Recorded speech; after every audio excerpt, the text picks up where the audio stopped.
Okay. Good evening. The time is 6 o'clock. It is August 27th, and I'm calling this meeting back to order. Debbie, can you please call roll? Here. Chair. Here. City Administrator Jensby or Matt Lon, you are on. Mayor and Council, tonight, the workshop that we have tonight will just kind of be a culmination of what we have discussed over previous meetings and during previous workshops. Excuse me, input that we've received from the council through our goal-setting exercises. Matt Lon is here to present it at the end of this, and in the regular meeting, we will ask you to authorize publication of the budget hearing in September. So we will do that in the workshop. We will do it in the regular meeting. In no way are we approving the budget tonight. All that we will do this, set the hearing for September 10th hearing. This year, because we have been able to reduce our budget, our mills levied, and maintain the revenue neutral rate,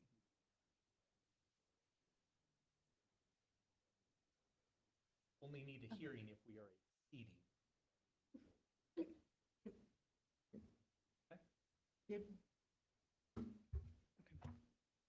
Okay? I guess when was that decided? Yes. We haven't even gone through the budget, so I'm asking the question of when We haven't approved it yet.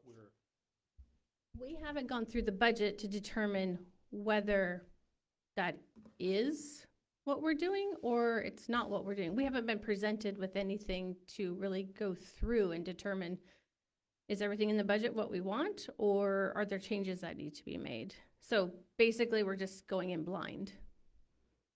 Yes, tell me what I'm missing. We've had budget workshops, we've answered questions, we've but from So, what are we missing? well, one thing we're missing is we asked last meeting, what would happen to our tax income from sales tax if we stayed at revenue neutral rate versus if we stayed at a flat mill levy versus going to the suggested mill levy that was adopted. And I mean, I've looked into it and I can't find anything definitive on what that impact will be. Okay, because again, it's not going to affect your city tax levy, obviously. That'll remain the same. Correct. It'll impact the share of the county tax. yes. Correct. So we don't know what the loss is going to be. I don't believe it's going to be so significant that it would have an impact. But But again, Well- it's a very difficult, it's a very difficult thing to measure because I don't have access to what the county's specifically formula that they're used to. Matt, so so this is all forecasting of what we think sales tax always is, but I don't think. could you give us a reasonable range of what kind of impact that would be? And But you're also taking into account the fact that it's your sales tax collection next year from the county is also going to be impacted by economic factors, which, I mean, you know, we use a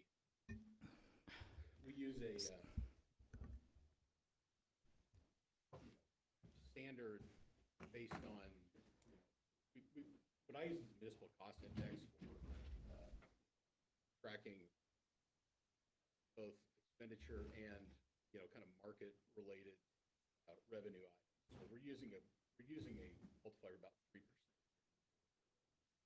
sales tax. So I don't anticipate that any change to your mill levy of such a small amount could have an impact on sales tax that would need a forecast that would differ more than 3%. I think you're going to get more than 3%. Economy crash. But I think anything you would lose in that calculation is not going to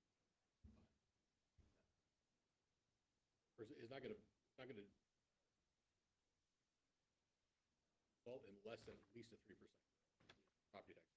Potentially not put a large growth assumption on property tax because it is so tied to economic. So I guess my question is based on Sedgwick County, they have shown that they expect their sales tax to go down. Their sales tax revenue. Their portion. Their portion. Mhm. And because our portion is based on their portion, would ours not go down in the same respect? They're going to receive less of a portion because they're lowering their mill levy. Correct. And That will not impact you. yes, it will. It does. According to the formula, According it to the does. formula that's used by the state, 50% is still based on population and the other 50% is based on this county's property tax. But they're not lowering That- the amount of tax that they are levying. So what they receive, they receive the full amount, the amount of tax that they receive is a portion of what was levied. The amount that they're levying is not changing, it's still a 1%. It's the county sales tax. It's based not on the the- property tax. Yes, but the county It's- levies a 1% tax. That tax is shared between the county Correct. and the cities. Yes. So but the 1% portion is not changing. It's not, It's but the county has also already stated that they were going to lose at least $600,000 by only capturing 4.2%. And I don't know what they actually ended up passing yesterday morning. It was, they were trying to go lower of their 7 point something percent total assessed value. There is a penalty at the state. If the county reduces, Right. they are projecting they're gonna lose over $600,000 worth of sales tax next year for the county sales tax. My understanding, I've been to a lot of the county budget stuff, and if you don't capture at least what the percentage is that the county captured, you too, as a city, will lose part of your portion because you've gone lower than they have. So to maintain your same level, you have to capture at least the same amount. And if you go higher, you get a bigger percentage. So that's what I asked last meeting, and that's what I'm still asking, is what will our loss be by we're not capturing 4.2%, or whatever they ended up choosing. It would have been 4.2 would have been the highest. If we're not capturing that, we will have loss to our county sales tax income. Okay, I still am going to say that I don't think that it is going to be so significant to your budget, but I will show tonight with what we anticipate levying, that I don't think that anything you will lose is going to affect the bottom line. I don't think it's going to be so much that you would. I honestly don't think that whether you stay revenue neutral or you go with flat levies have that great of an impact. We talked about the impact to just the mill levy. It was $1.5 million.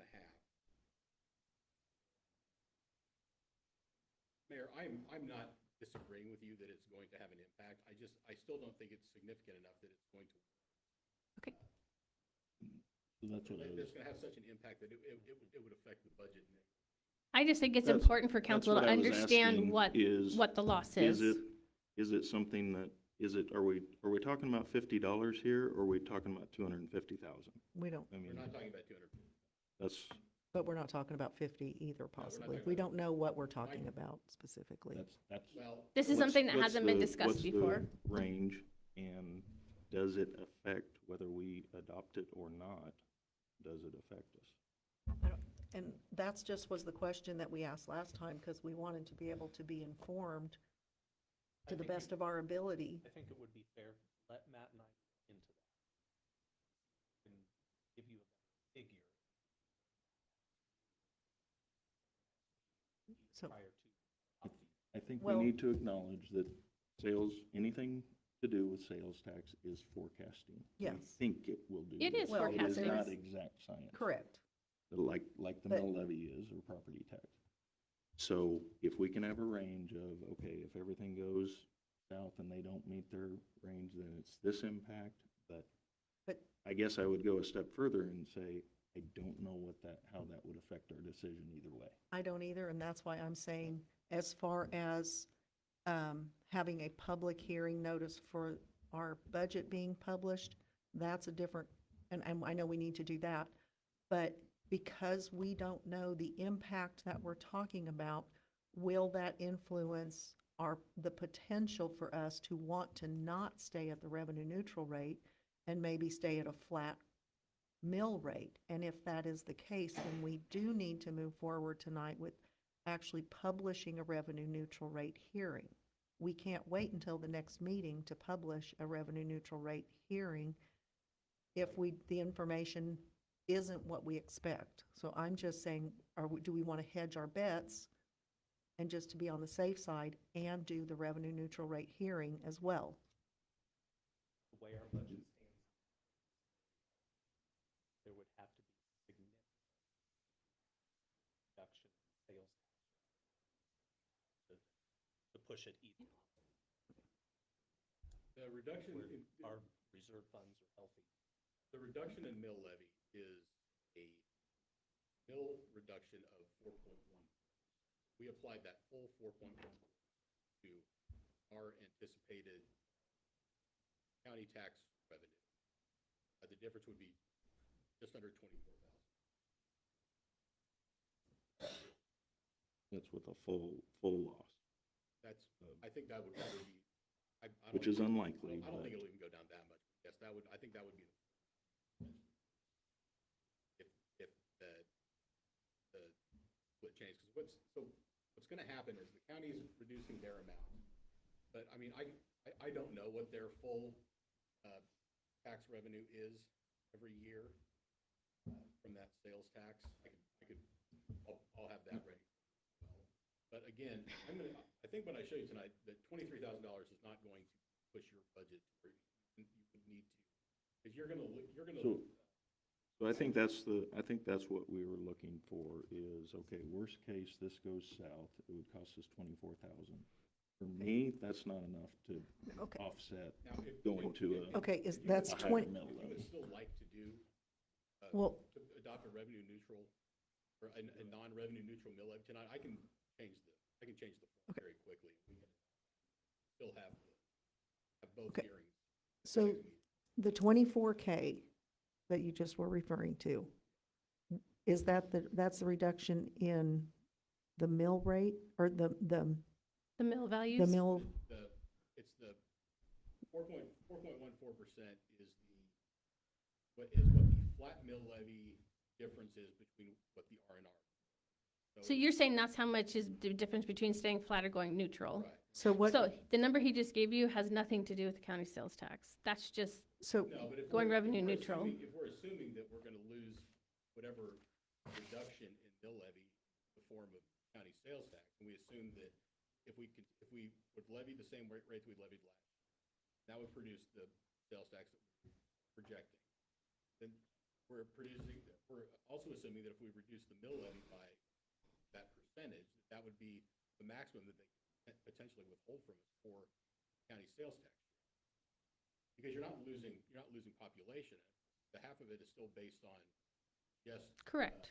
the mill levy, and you're only reducing your mill levy by mill percentage of 4.1%. I still don't think that they could potentially lower you more than that. Now, like I said, if you would like to, if you'd like me to just, because it's already pre-loaded in the spreadsheet that I use, so I can easily, produce a budget note that includes both a revenue neutral rate and a regular budget public hearing. And, it would just be a matter of, essentially, we would be putting difference in, what the two mill rates would produce back into budget. It's a quick calculation, I can do it, and I can get you back to the levy, your actual levy for 26. And then it's just a different form that's on the same spreadsheet that I print out. That's up to council. well, let's would say hear I- what we have to say tonight, and then we can have more I information think to it's been make our decision. Communicated clearly that it's been our goal Mhm. to lower the mill levy, Mhm. stay with the revenue. That's what we'll. You stated that the reserve funds are healthy, but yet the last meeting we were told that the utility funds are low. So are you talking different reserve funds and not the utility reserve? We've made some adjustments let's let Matt give his presentation. Okay. Do we have a printout of this information?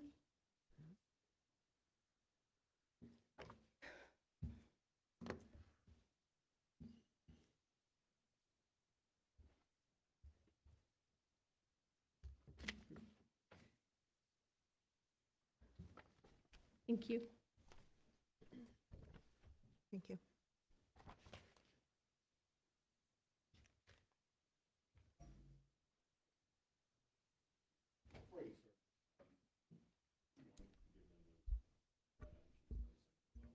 Yeah, well, you're talking all. And would you do a favor again and just make sure that mic's really close to you so we pick you up? Thank you.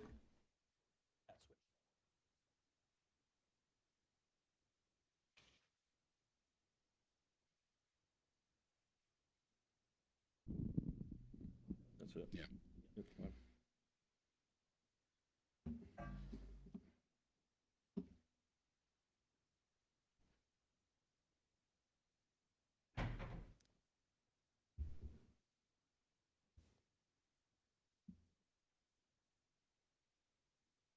Okay, so the first page we have up here is the budget certificate page, and this is essentially going to reflect everything that we're presenting tonight.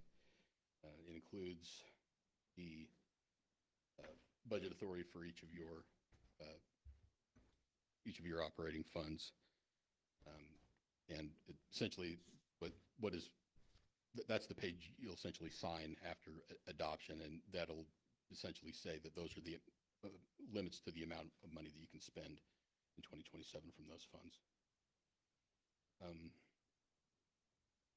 This page reflects the, what the state tells us they're going to, or excuse me, what we get allocated for a motor vehicle tax and how that is split up. So essentially in one of the input pages to the state forms, you enter the amount that the state says they're going to allocate. And if you had other funds that contained a portion of your mill levy, it would split out a portion of that motor vehicle to those other funds, but it's all, your only mill levy fund is the general fund. It just puts everything in there. So, but that's just the calculation page used for that. And the only reason I have all this together is because the county insists on every page in the budget form get submitted, whether it applies to you or not. So, like, I did leave out the library, the library page and things like that because you guys don't have a library. But again, when you submit it to them, all that needs to be included. This is the schedule of transfers. These are all reflected in the actual budget pages that we'll get to, but they include all of the transfers between funds that are budgeted for this year. The ones that I want you to take a look at that we'll get into are mostly coming out of the general fund, because the general fund does have a pretty large budget authority based on prior year performance, current year performance, and what we anticipate levying. We will be able to increase some of the transfers.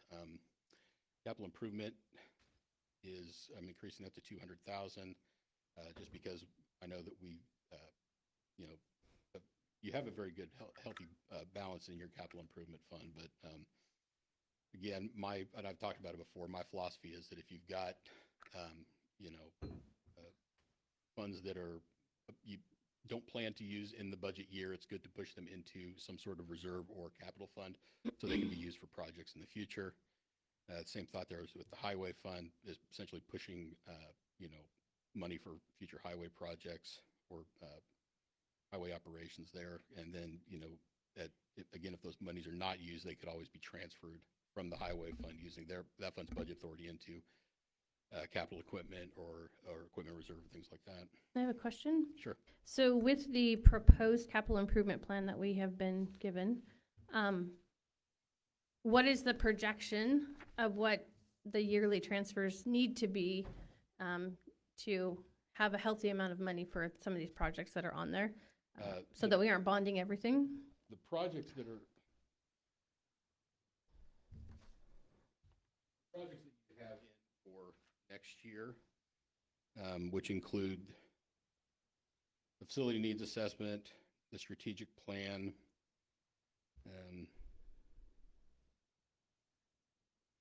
they're supposed to come out of the capital improvement fund.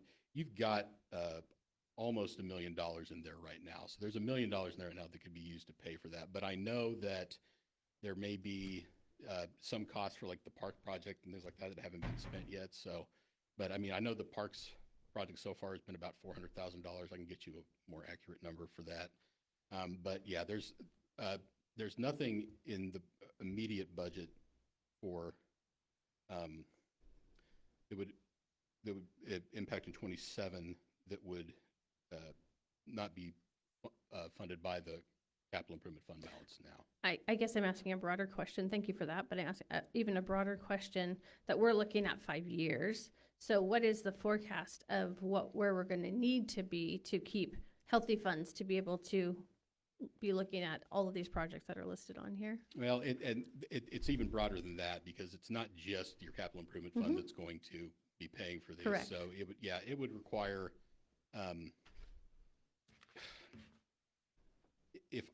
my recommendation is probably going to be when we get to the end of, probably not this year, but when we get to the end of 2027, any additional fund balance that you have, or excuse me, any additional budget authority that you have, that you could be even transferring additional funds into capital improvement, I would probably recommend making like a year-end transfer of some of those funds into your capital improvement fund. I don't have a number for you right now on what it would take to fund just with operating cash for all of these over the next couple of years, because again, it looks like some of the bigger projects here are going to be, of a nature that it's probably not feasible to use operating funds to pay for them. And even stuff like this, if you're looking at like a WAMPO funding type project, that too is going to differ that calculation. I would say though that at least through 2029, not including probably, anything utility related. I mean, if you're just relying on your utility funds, no, you don't have cash on hand for that specifically. Those are going to require, and the benefit of some of those type things is you're eligible for the, especially water and sewer, you're eligible for KDHE, low cost loans for those. But yeah, we can, I mean, if we were going to build out a true capital improvement fund budget, we would have to make assumptions about things like, grant funding and WAMPO funding and what portion of any of the utility projects that you would want to build out, what portion of those would come from cash and what portion would you understandably be bonded. I just feel like it's important for the council to be looking at not just next year, but that we're looking ahead so that we have a solid foundation in making decisions of where we're at financially, where we need to be. And like even the corridor improvements and the sidewalk, I mean, part of that's the 1% sales tax that we have. And it's like, where are we with that? Are we starting to pay that back? What's our balance left? When's the forecast of when that's going to be paid off? So those are all questions I think that are important because that was the funding that was used for phase 1 to begin with. Right. So, and I haven't seen anything. I don't know if anyone else has seen anything that gives us an understanding of where we're at with the debt that was already occurred. Have we started paying? How much is paid off? When are we expected to pay it off with the 1% sales tax that's coming in that's supposed to pay for that? So it's I would like that financial information. So it gives us a better understanding.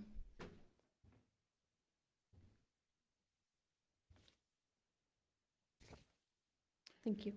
And then here is a statement of indebtedness. This reflects all of your current outstanding GO bonds in the top section there.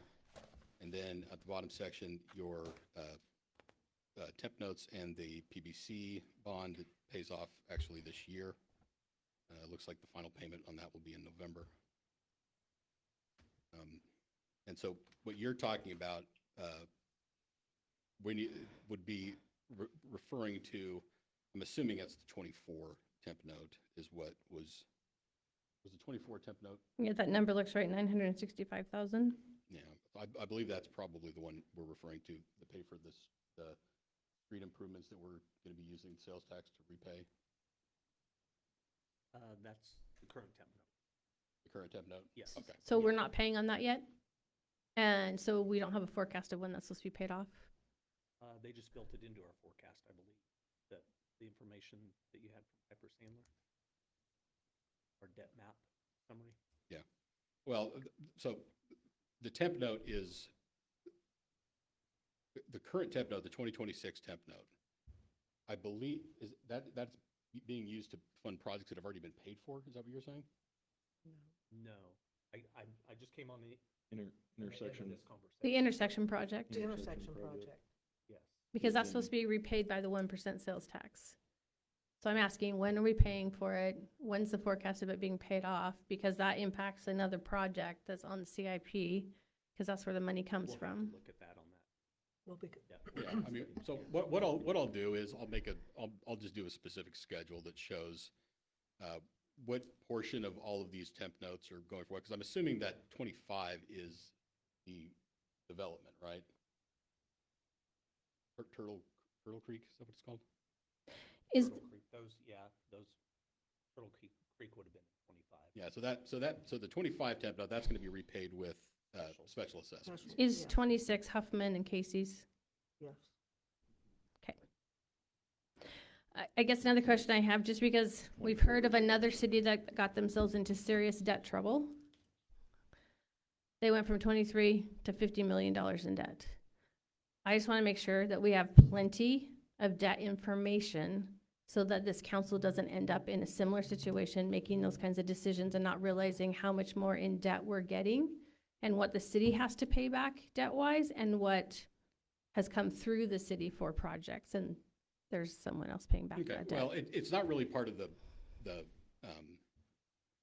annual budget adoption. It's more, it is more in line with the capital budgeting process. So what I'll do is, like I said, I'll find out which one of these specifically is getting repaid with sales tax funds. And basically what we'll do is show you where sales tax money has been, how it's been allocated so far, because basically it's going into. It should be capital. accruing at this point because all of that money was supposed to be for Yeah, the intersection project. Yes, that's what I mean, Okay. where it's been accruing. So it's going into the general fund, general fund's transferring it to your capital improvement fund, to your street fund, and then when we get, when that goes into permanent repayment, we'll make sure that that portion only for that project is specifically going into essentially fund balance from those funds that'll be making the debt payment. So you can transfer it into capital improvement, you can pay for it out of, your street fund, you can pay for it out of,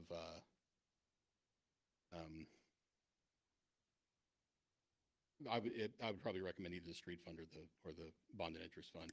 And you can just, it can be as simple as transferring it, or if you, It doesn't have its own fund No. to keep it separated because it was specifically to pay for that project. I mean, it's accounted for separately. Yeah, Yeah, it's accounted for separately. yeah, so Yeah, so shouldn't it it's- have it- its own fund? It doesn't need its own fund.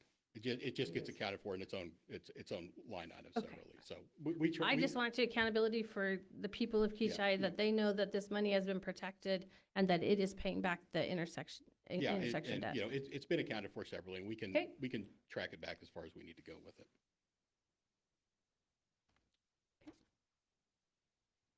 Okay, so this first page of the general fund shows all of the general fund revenue, and this again assumes you won't see it included here because of the way the state form works. This state form is used to generate what the ad valorem tax will be, so we'll see it at the bottom of the next page here. But this is what our assumptions are for all of our revenue sources going forward. Everything above that sort of personal property line is numbers that are, we get from the, especially from the state or from the county, depending on who it is. And then everything below that is your other revenue sources, including county and city sales tax, state liquor tax, state assessed utilities is also, again, portion of the generated by the ad valorem tax, but it's not calculated the way that regular ad valorem is, the county gives us advice on how to account for that. And then with bigger lines down at the bottom, you'll see is the interest earnings. Those are considerably higher since we moved over to the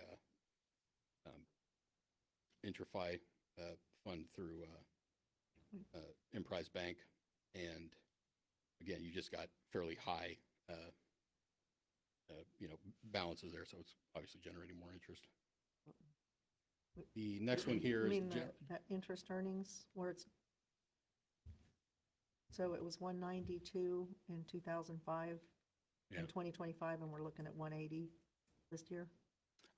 it's just one of those things. I don't like over Okay, budgeting on the coming year, yeah. revenue line items that I can't be Okay. completely reliable on. So Okay, thank you.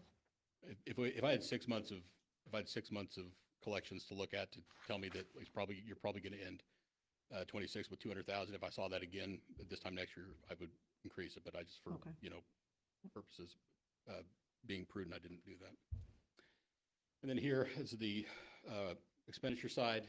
We have expenditures here by just the way they're categorized on the sheet. In the detail pages you'll see those all broken down by individual department in the general fund, and then again by line item and by category to see how we get to that bottom number. For the purposes of budgeting, we put in that cash reserve line in the so that 1.465 that is essentially carryover fund balance from the prior year that we're budgeting as an expenditure. So you have the budget authority to spend all of it if you wanted to, which of course nobody's going to recommend you do that, but also that getting your expenditure amount up to that level is what determines what your mill levy will be. So for instance, if we were going to adopt, or if you wanted to have a non-R&R, if you wanted to have a non-R&R,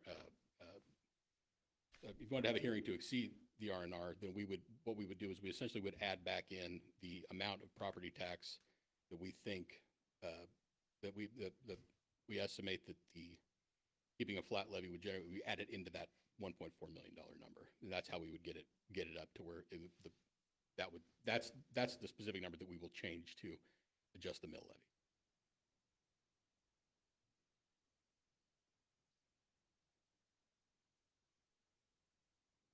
And the very bottom right corner there, which says 1.311 million, that is the amount of ad valorem tax that the formulas in the state forms generate. So it's equal to what you had last year. Question, Sure. in the cash reserve, 2027 column, the 1.465. Yeah. What is the value left from the cash reserve and moving that over to balance? Like, so you're making a transfer. Nope. That, like I said, It's just a that is- filler? That is what we're doing with that number is essentially we are budgeting as an expenditure your carryover fund balance. Carryover fund balance and any difference between what we budget to spend and what we budget to receive. So, the state defines a balanced budget as carryover fund balance plus revenue minus expenditure. And whatever's left over, as long as it's zero, you're technically a balanced budget, even though you're spending down everything you had from the year before. For the purposes of establishing the mill levy, we budget that carryover fund balance as an expenditure, and that gets your mill levy to what it would take to complete, essentially, generate that tax, then spend down everything that we show we're spending down and get you to zero. Now, of course, we're not actually going to spend down to zero. We're going to essentially there's no line item in your budget that's going to actually get charged to that 1.4 million. That's going to stay there. And again, that's what I'm talking about when we're talking about, at the end of the budget year, looking at where else can we transfer this money for things like capital projects that you talked about. So at that point, we would look, okay, what's our fund balance at now? We'd look at it during the budget year as well. And we'd say, what can we additionally transfer out to capital, to any of our other necessary funds where we would want to, essentially pay for projects that we don't have to bond out. So that's the purpose of that line. So it's not budget authority.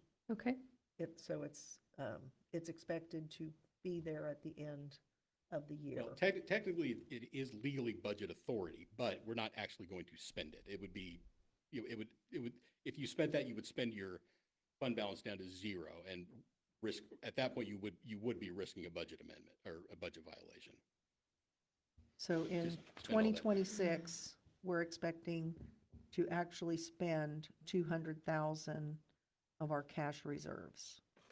Is No. that- No, again, it's the same thing there. We're putting it So in- there, we're putting it there to essentially carry forward 200,000 additional more in carryover fund balance into the following year.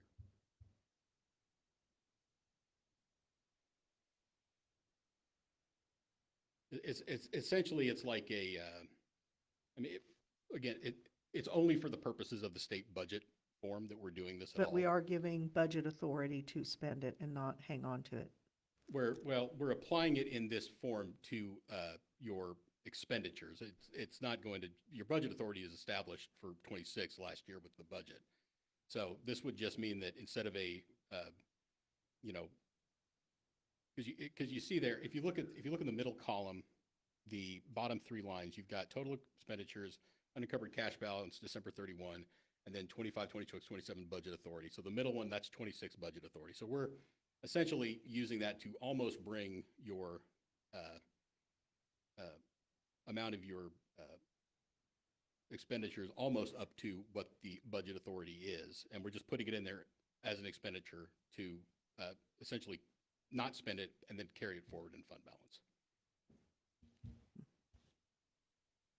I can take that out if you want. It's just going to push it into the beginning fund balance line for 2027 and push everything up by $200,000. But, this gives you, I mean, so the thing that you're always worried about when you're getting into fourth quarter is, do we have budget authority to cover everything we need to pay for? And you have ample budget authority in general fund to do so. But the kind of the purpose of that cash reserve line is if you are not going to be spending all of your budget authority, you can either show it as a budget adjustment for the following year, or not a budget adjustment, you can show it as a carryover fund balance for the following year. Again, this is specifically for the budgeting process, or you can put it in as an expenditure like that, and then it'll just, your actual year end will look better than the budget year end. It's all that'll actually change.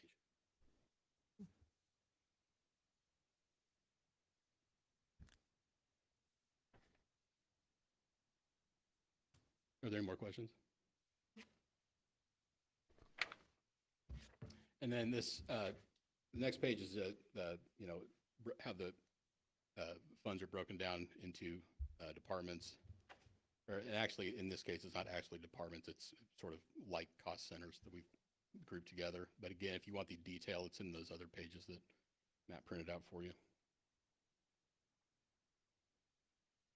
Bond and interest fund set up similarly. If you see here, that cash reserve line is 2.3 million. And again, the only way this even works out is because we have built in a $1.9 million bond proceeds line item in your on the revenue side.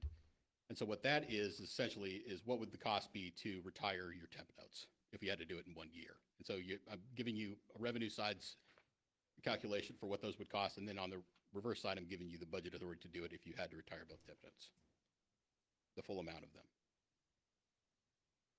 This way you're not running into timing issues when you do go to retire those. Street fund here, the big thing here you look at is they've got a fairly good carryover as well in that cash reserve line, about $450,000. And again, it's one of the reasons I want to start increasing the transfer into here is so, whether you decide to pay for those, page 9. Yeah. using those sales tax dollars, whether you decide to pay for, repayment of that street project out of here or out of capital improvement or excuse me, about a bonded interest, this fund probably makes the most sense to make those transfers from. So when we do get what the debt service on that's going to be and we start paying it back, we'll make sure that we're matching whatever is flowing into here for that payment to what the debt payment will be. So for instance, the 2026 or 2024 temp note will have to be, it expires this year, so we'll have to change it into a permanent bond. Yes. So that 42,000 is going to come out of this fund. That's basically the sales tax, and the 965,000 is going to come out of the sales proceeds from when we sell the permanent bond. Yeah. So which page are you on? I'm sorry. Well, I'm comparing what you have on page 9 to what you have on page 4. What are those? I don't have page numbers on my slide sheet. I'm sorry. The one is the statement of indebtedness, and then this current slide. So on the statement of indebtedness, so the Kechi Road and Oliver, well, the temp note 2024, the Kechi Road and Oliver is basically what that is. Since it expires this year, that 42,219, we will definitely be paying. The 965 is actually coming out of, will be paid by the sale of that bond from a temporary note to a full bond. So Is that how you're looking at that? no, No. Okay. 28 is when you'll start repaying that temp note. You'll start paying the permanent bond that temp note will retire. Yes, But but that GO bond will retire that temp note, and you'll be repaying that bond beginning in 2028. but the and at that point- interest. Huh? But we have to pay the interest. So There's interest listed. there's Yes. the 42,000, that's what I'm talking about. So the 42,219 is really what will come out of is budgeted for general fund to pay for this year. I believe it's Or I believe out of it's that sales tax. included in the temp note. It's included in the temp note finance, so it'll get paid out of whichever fund the Okay. project is located in. Okay, And again, I can't tell you what that specific note was for, so I can't tell you exactly how it's going to be repaid. But typically they capitalize the interest in the temp note, so it's you borrow the amount that you're going to have to pay in temp note interest, and then when you retire that, they'll do a calculation based on how much of the notes that you actually use, and how much of it can be paid back, and so then they'll determine what your permanent bond is going to be, and then the interest on that will be paid as part of the regular debt service. And that is it. So whichever one of these is referring to the street project. So when they issue that permanent bond, that is both the interest payment and the principal payment of that is going to be paid for with that sales tax money. And that, if that is included in that 24 note, then that will begin repayment in 2028. So that's just part of the timing of that project, is making sure that we have that cash reserve. And as you can see, you do have sufficient cash on hand, especially in general fund and in your bond and interest fund, to make those payments. It's just that we need to make sure that whatever specific fund you're going to be using for those payments, we tie the sales tax revenue to that specific payment. So, but again, that shouldn't impact until 2029, because the principal repayment on the 24 temp note is September of 2027.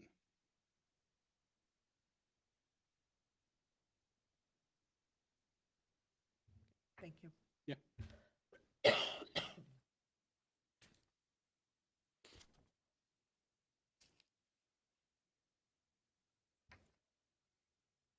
So the water revenue side here, you can see where we're projecting, this is going to be water revenue and expenditure in the same page here. Like I said, you've got the line items there. If we want to go over those, I have those as well on my computer if we want to look into them.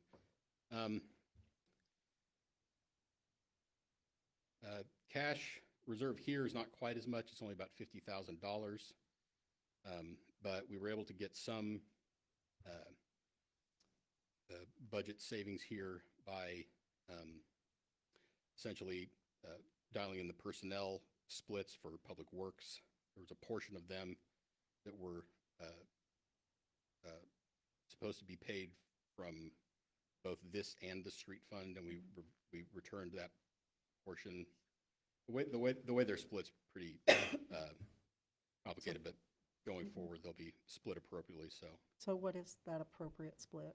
I mean, what is the new split if we're because I'm sorry, I kind I'd of have want to pull the split It- schedule, but what we found is that nothing was being pulled from streets. Yeah, but it was only like a portion of one FTE. It wasn't even Yeah. it wasn't even like a full half Okay. FTE. It was just a portion of one. And so essentially it was I don't know. I don't know when it happened. I know there was no budget or there was no expenditure from that line in street last year, but you know, we're pushing it back into there now, so it'll be allocated there going forward.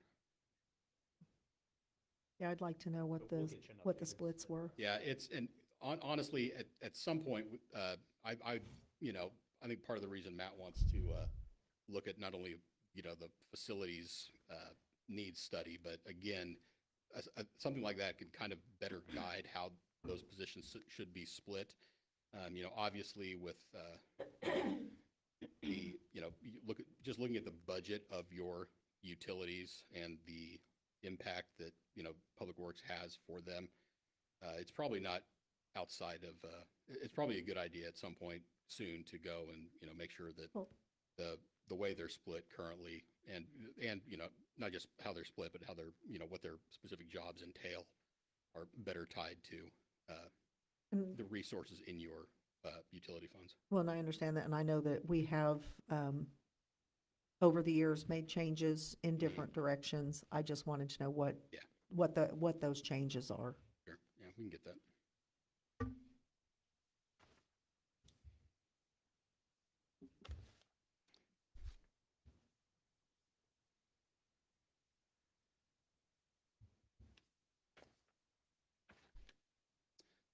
Again, with the gas utility here, seen increased revenue,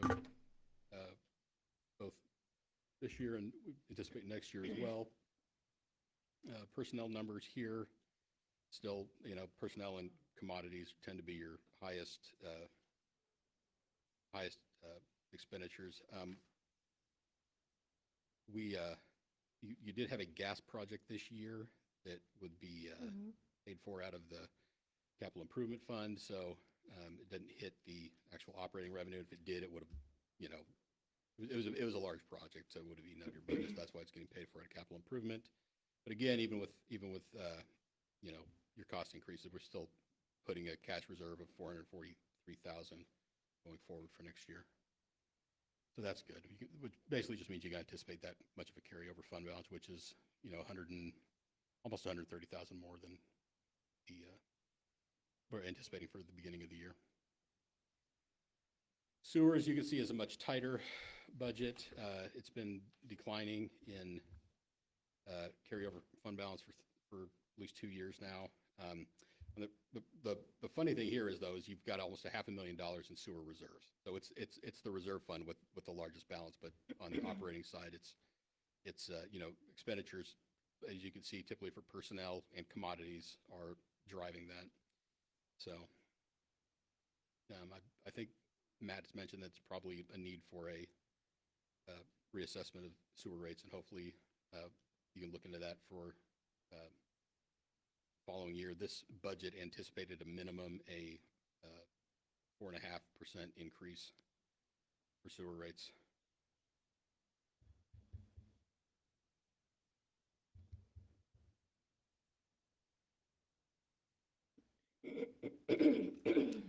The last couple here are, I don't like calling them pass-through funds because they're not quite that simplistic, but you know, they're much smaller operating funds, solid waste recycling and the stormwater fund.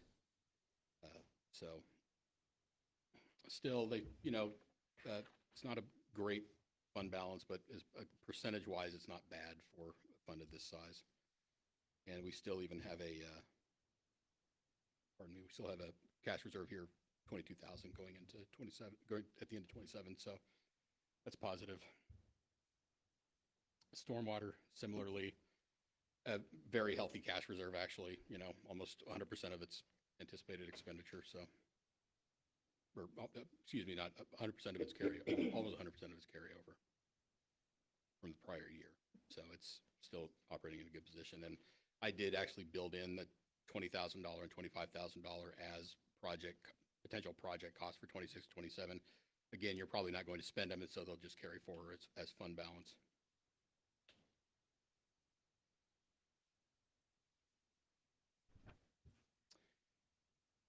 The land bank, that truly is just a, you know, we budgeted an expenditure for the full amount of the carryover fund balance, and that's all we do with that.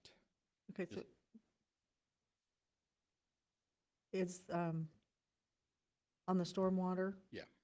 Is that more than just the one employee? Is that, or did the public works feed into that one as well? We're taking a little bit of public works out of there, Okay, like 5%, because they do, well, that's, I just was asking, I they mean, do 'cause- stormwater maintenance. okay, thank you.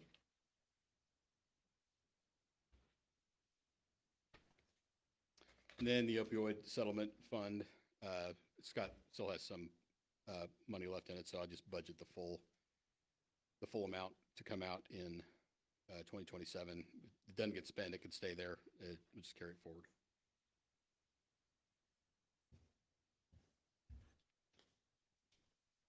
And then Special Parks and Rec Fund receives, I think it's half the state liquor Yep. distribution.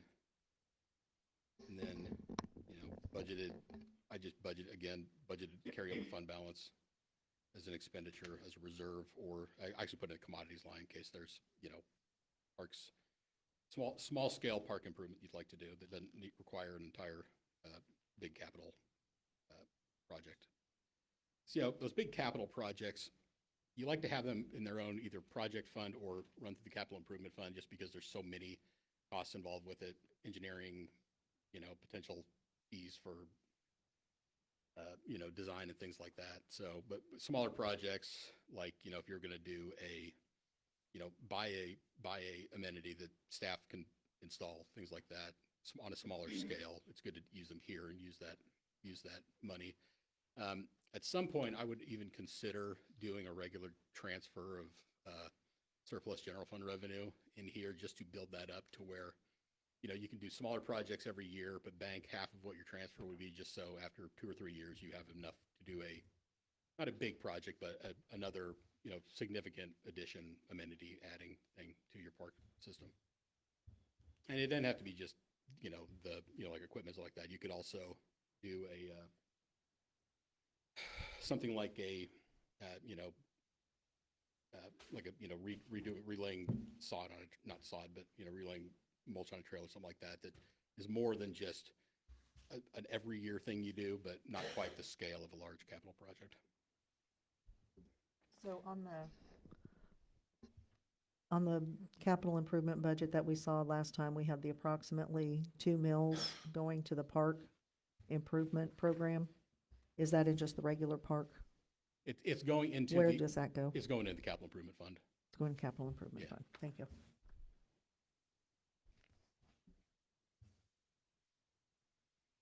And then for the budget submission, they require you to submit a 2025 actual expenditure revenue for your non-budgeted funds. So beginning with capital improvement, you see there that total receipts at 177,300. That was essentially 2 mills plus a, you know, $100,000 catch up from the prior year for the park project. But that was the basis for that. Then equipment reserve, you see transfers from the various funds go in there. And then, you know, not much expenditure out of equipment reserve last year. And that's something else we can go into is, I'll start making that part of the regular monthly report, is just essentially what the cash balances for these funds look like. So, you know, you have a more up-to-date, regular eye on how they're performing that can be used for capital stuff. Water reserve, fairly low fund balance there. Gas reserve, not bad, but again, like I said earlier, sewer reserve, the worst performing utility fund, but it does have the largest reserve there. But that makes sense because sewer replacement stuff is expensive. So it's good. It's not a bad thing to have that high of a fund balance.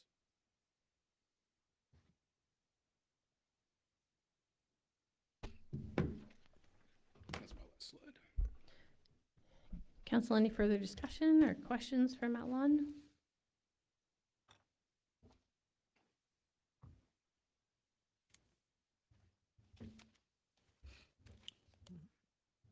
I guess, do we need to talk about whether we want to do the, Yep, I that's, mean, I haven't seen anything that would change the way I'm thinking, but Okay. if you guys want to keep it open, we can.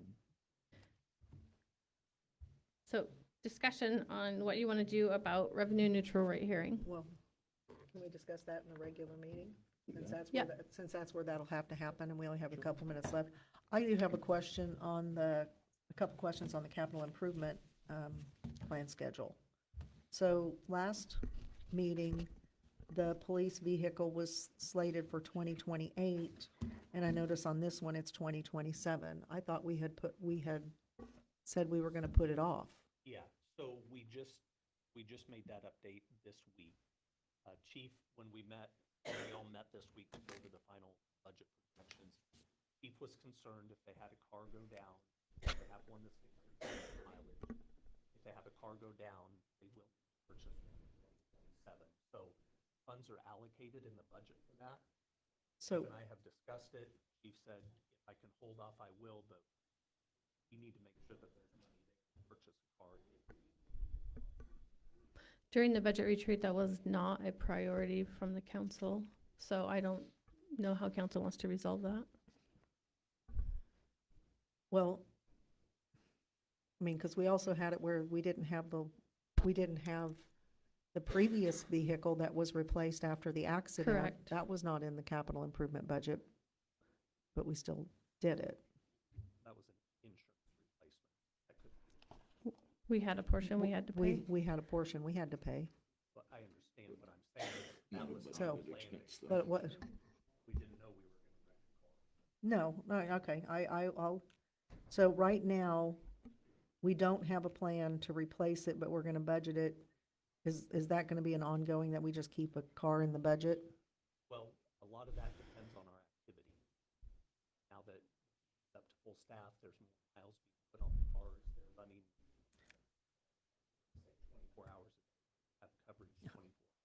So, putting more miles on the car. Chief wants to make sure that there's money there if he does need a car. Saying he will buy one, but because we're accruing more miles on the car, we need Okay.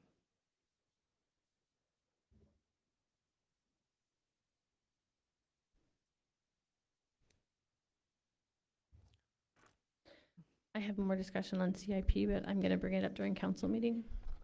Okay. So, as far as Matt Lund, do we have anything else for Matt? No. Okay, thank you so much, Matt. Thank you, Matt. So if you guys do decide to do the R&R, or have the R&R hearing and, exceed the R&R rate, it is like I said, it is a simple calculation. I can have it, I can have it to Matt as soon as he notifies me of what it'll be, and, you'll be able to do it whatever way you want to. Thank you, Matt. I appreciate that. Thank you. I would entertain a motion to adjourn. If there's no further discussion. I move that we adjourn. Second? Motion by Councilmember Moreland, second by Councilmember Hedstrom. All in favor? Aye. Aye. Aye. Second question, are you guys ready to turn around and start again, or do you want a 5-minute break? A 5-minute break. Okay, we will return at let me see what time it is on my actual phone. We'll return at 7:05 and get started. And I just want to let everybody know that if you are signing up to talk, please make sure you fill out your form and bring it up to Debbie so that she can have those all ready to go. Thank you.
just right after. Yes, so if someone wants to talk about something other than water, It's in the regular. thank you so much. I appreciate that. I figured you figured it out. I just wanted to make sure. So far, nothing.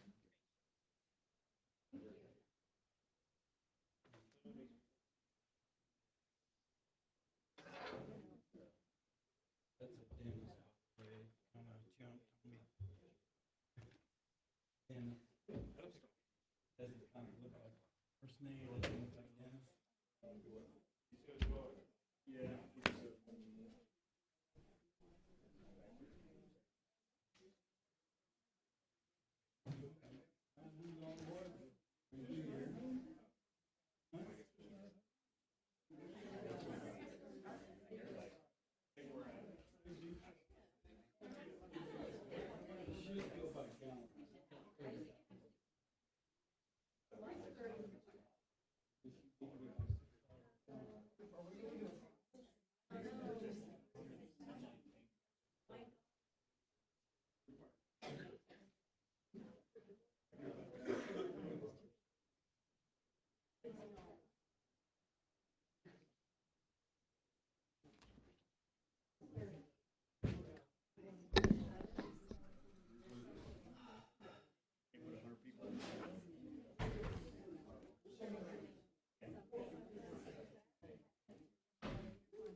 Good evening and welcome to the Kechi City Council meeting.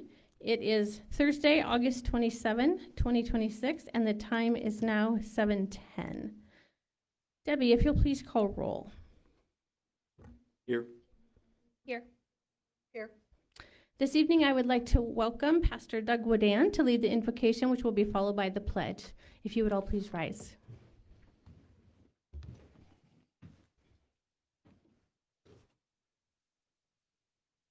Father, thank you so much for the opportunity we have to live in a free society where we can vote and share our concerns and our goals and dreams and visions.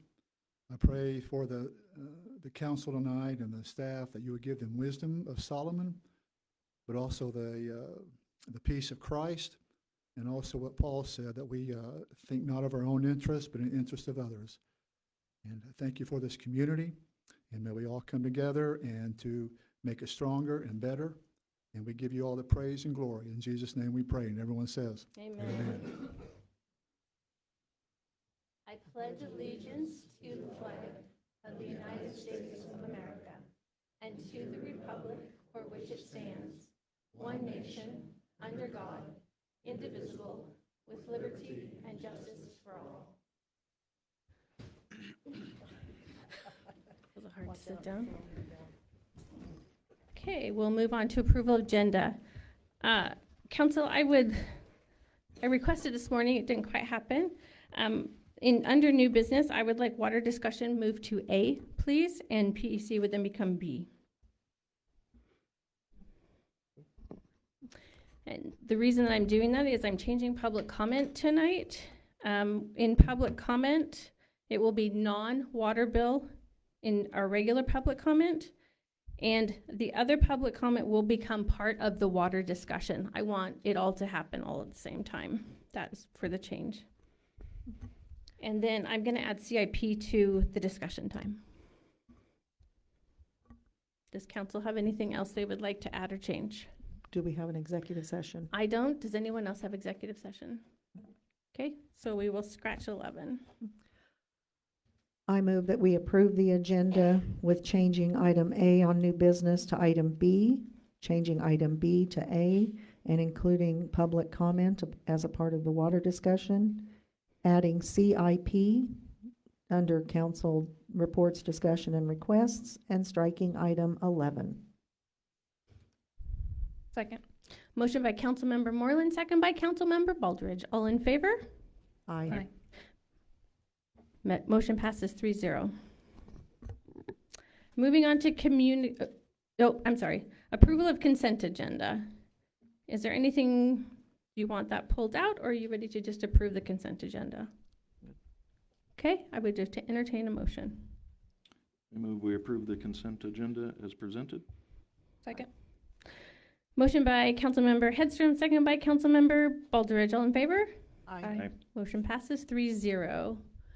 Moving on to communication. Are there any Kechi civic groups or committees that are here tonight to speak? I see none. Move on to community announcements. The only thing I'm going to announce tonight that I have is that this is the last weekend for the Always Patsy Cline over at the Kechi Playhouse. Does anyone else have any announcements for this evening? I think we still have our farmers market going on. We do. And on Thursdays from 4 to 6:30, and every Tuesday at the Methodist Church, the community dinner. Those are the places to be during the week. City Administrator Jensby, anything from the city? Okay. We will move on. Does anyone have any previous public comments that they would like to address at this time? Okay.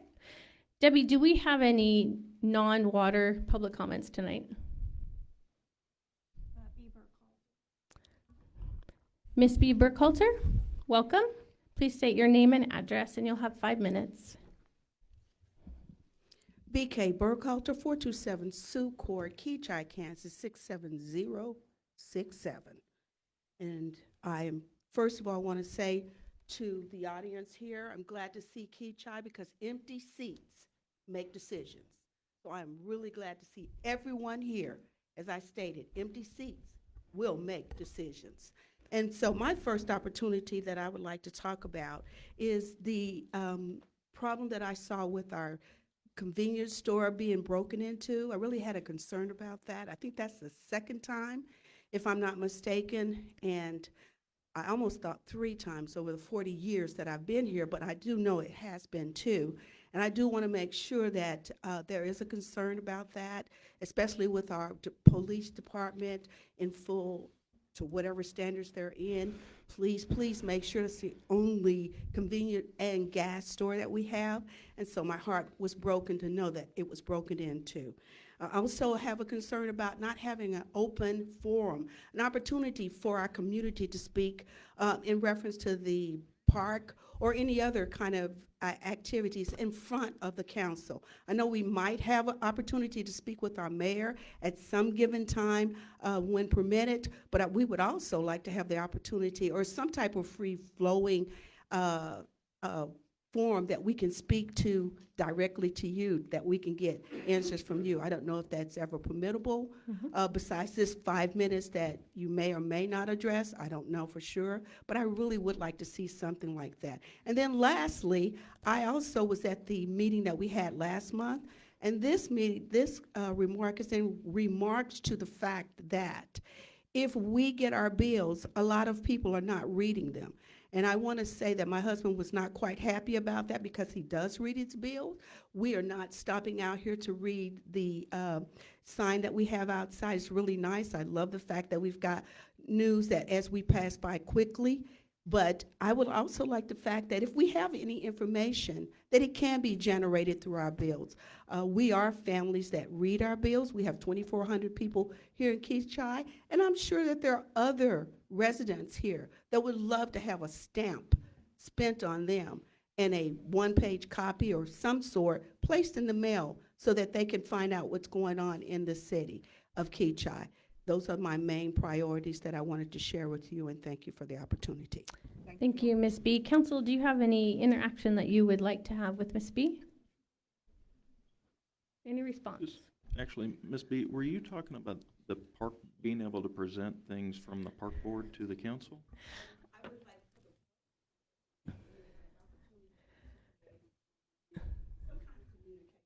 concerned citizen. I am on the park. This is not coming from the Okay. park. 'Cause- I'm a concerned citizen that we have information, we have product out there. So, you know, they may know why is the product out there presented, but they don't like the addressing. And I think under communications, we have Kechi City groups and committees, and that's kind of where I would expect that to have those kind of updates. So hopefully that can, I would encourage that. I agree. I think what you're actually saying is, so I normally host Let's Talk About It Kechi from 6 to 6:45 prior to a council meeting. Is that what you're talking about? Or you can just come in and talk? So 2 council members can attend as well, so the mayor and up to 2 council members can attend. If we don't have a budget workshop or some kind of a specialty workshop, which isn't usually the case, I'm normally here at 6 o'clock prior to a council meeting, and it's for 45 minutes. Anyone can come in. The council is invited to come. 2 members can attend as well. So it is an opportunity. Before budget season, I did have a regular group of people that were coming in to have conversation. I think that's what you're talking about. And then quarterly, I offer community conversation, which is on a Saturday morning from 8 to 10 in the community room. The next one is October 24th from 8 to 10 a.m. Again, the mayor and up to 2 council members are able to attend, and that is a time for the community to come in and talk about anything outside of the council meetings. So I'm trying to make more opportunities where we can just have conversation, not necessarily inside a council meeting. Is that what you were trying to get to? Okay. You're welcome. And I think it does bring back what I tried to say at the last meeting. I realize that there's a lot of people that don't read their utility bills, and so it feels like the announcements being included, it's like, what's the point? But I have heard from people that are like, why don't we get announcements in our utility bill anymore? So I think there are people that are reading them, and that will be something for the council to discuss, whether tonight or a later time, to determine whether we would like those announcements re-added back into the utility bill. So, let's see, what was the other thing? Oh, the convenience store. I didn't really hear any more updates from that. Do we have any other updates that came out of that? So, there's been no issues since, and Kechi Police Department, thank you for all that you do. And, yeah, and I will just keep you updated if we hear anything going on. I haven't heard of anything happening since then. So, you're welcome. Is there any other public comments for general public comment? Okay. I'm going to go ahead and close the public comment section, and we will move on to unfinished business, which is a park update. City Administrator Jensby. Mayor and council, I don't have any updates since the last meeting. The only thing I would add is got a call from Karen Wiederstein today for organizing a bingo event to raise money for park date.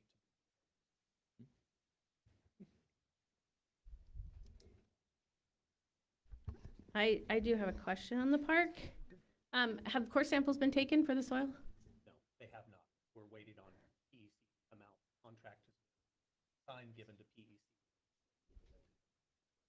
So I'll Okay. let you know when that is. Is there a reason why there's been such a long delay from May until now and we still don't have any core sampling done? No, they had to develop the contract, the scope of services for it, be reviewed by our legal team.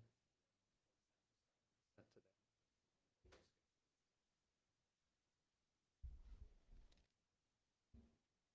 Council, any other questions on the park or the playground? It's really actually a playground update. What was the cost of that contract? Well, without having it in front of me, I think it was $4,000. Thank you.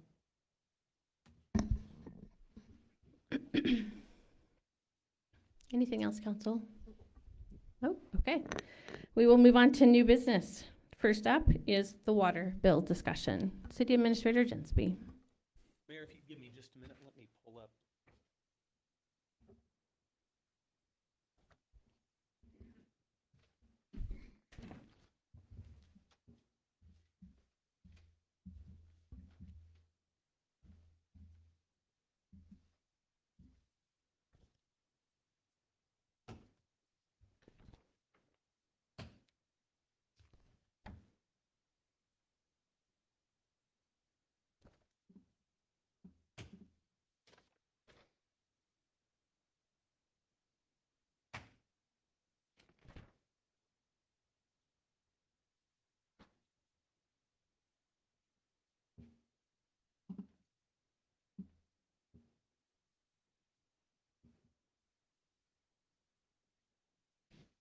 All right, so I will start, what I'm gonna start with is just kind of a review. Could you do me a favor, please?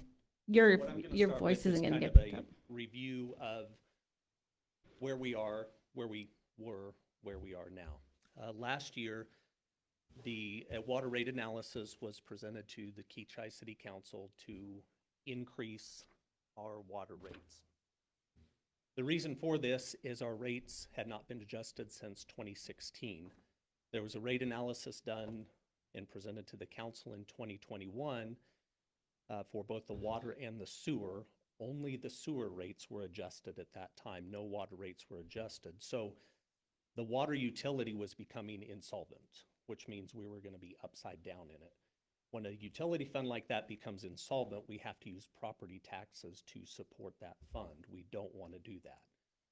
So a rate study was done.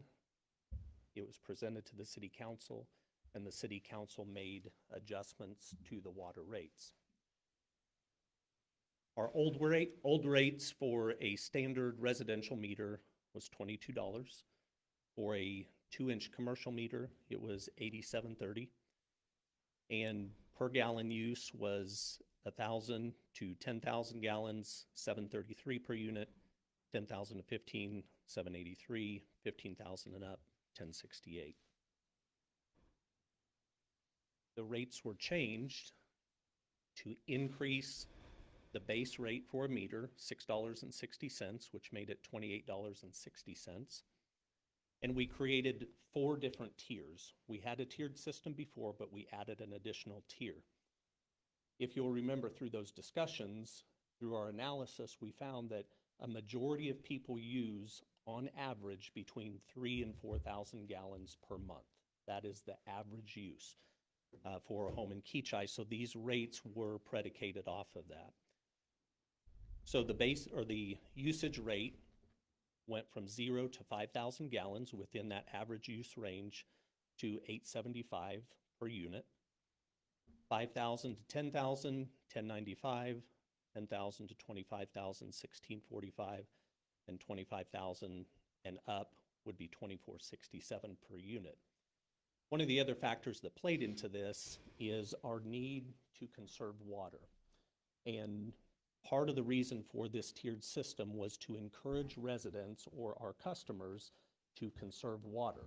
So the more you chose to use, the more you would pay, is kind of the way it was set up. So these rates were changed, they were adopted, and they are currently being used. Our commercial water rates were also changed. We found through our rate study that we were way out of whack from other cities when it came to commercial rates. We were really, really high. So to be competitive, we had to bring those down. So our base rate for a commercial meter changed to $44.35, down $42.95, and the base rate for a commercial meter was reduced $56 to $118.48. Now, our commercial and industrial users, they use a ton of water, depending on what their manufacturing process is. This is in line with what other cities do as well. Those were changed from 0 to 100,000 gallons at the same rate that a residence pays, $875, 100,000 to 250, $1095, and 250,000 gallons plus, $1645. What was the former usage? I don't have that with me. It matched. Their tiers were the same as the residential tiers, driver, to that. Oh, if that was your question. That is my question. Everything was the same before. And I also, do you mind if I point out that these rates that are right here that you've just showed, these are not the current rates. That's not what we get currently charged. Our rates have been adjusted after, With Wichita? Well, they, yes. yes, in and these January. are old slides that were presented Okay, I last just time. wanted, So there has been inflationary Yes. yes, Well, Wichita adjustments to raised. them to, yes. yes, to make up for what Wichita has increased I their just- water rates for. I just wanted to So, point that out, so yeah. if somebody is out there going, wait a minute, when I That's not calculated our my rate. rate, I'm getting charged a little more than that. Yes, right now, Yeah, just so everybody- yes, this was Yes. when the change was made. We just wanna I make just sure want to people make sure that understand it's clear. So everybody in the audience knows, the city of Kechi purchases our water from Wichita. We purchase it at a wholesale rate. We mark it up a little bit because we have a system that we have to maintain and run, and that's what we charge for that. So anytime those base rates, those wholesale rates from Wichita change, we have to pass those on to them, and that's part of our That's a- agreement. And that is one of the other things, when we say that there hasn't been any changes to our rates, we do not mean that there has been no increases, because as you all know, there are times where our water rates have increased. And that is due to Wichita raising theirs. So since 2016, we had not raised the base rate at all, but the tiered usage rate did change. So just to make sure that we're Well, on the same terminology there. And additionally, that there's a 3% escalation rate that goes into effect every August 1st. Yes. Yes, that wasn't there. Could you explain what the water fund is used for? Ask again, the what? You talked about the water fund was going to become insolvent. That's why you had to raise the rates. Yeah, because So- we weren't charging enough. I We were underst- supplementing what Yes. we were paying for water. I understand that, but would you please let people know, what is that fund used for? Why do we need to have money in that fund? In the water utility fund. Yes. Yes, we have to have money in there for repairs to the water lines, maintenance of the system, to pay personnel to work on the system, all those things that go with operating a utility. Thank you. So this week, we were contacted initially by a couple people on Monday about an increase in water rates. The mayor made us aware of a couple people she had talked to as well. And social media got a hold of it and really blew it up. So when anything like that happens, we here at City Hall like to step back and look at things in perspective. And that's kind of what this slide is about here. We know that there are some issues. We absolutely, and we're working through those with the people that have contacted us. Currently, we've had 28 people contact us here at City Hall about their water bill, questions about it. May have been too high, or they just simply had questions. This is not abnormal, okay? During any billing cycle, we have an average of 5 people contact us saying, hey, can you explain my water bill to me? It seems a little high. Why would that be? And we walk through that. If we need to go out and check a meter, we recheck a meter, make sure it's functioning properly. So we had 28 people contact us. We have 860 utility customers, okay? So when we look at this in perspective, we didn't have a major problem in our system. We had 96% of people who did not report a concern, okay? So all of those people that came in, there were 28 people. Of those 28, there were 2 accounts that had transposed numbers. One incident was from the Public Works crew misreading a number on the meter, which happens when you do meter reads. The other was when we entered the manual read here at City Hall, 2 numbers were transposed, 74 for 47. Those happen all the time. But the 26 other inquiries that we looked into, all of those were due to increased usage. No problems with our city water system, no bad meters. It was all increased usage that was reflected on the meter. So one thing we've heard from people this week, there is no way that I could use that much water. And I completely understand. So what we have learned through this process by talking to other cities, other water operators, and doing some research ourselves to help people understand where that usage could come from, we just came up with these interesting facts here. A typical residential irrigation zone uses approximately 8 to 15 gallons per minute, depending on the number and type of sprinkler heads. As you can see on the chart up here, for a 20-minute cycle, depending on if your system has 8 gallon per minute, 12 gallon per minute, 15 gallon per minute, they can use a lot of water in a 20-minute period. I didn't understand that, but there's a lot of water that's being dumped on your yard, especially when it's hot out like this. People increase their watering and use a lot more water. So for perspective, a 6-zone system running 20 minutes per zone every day could use approximately 1,200 to 1,800 gallons a day. And that equates to 36 to 54,000 gallons per month.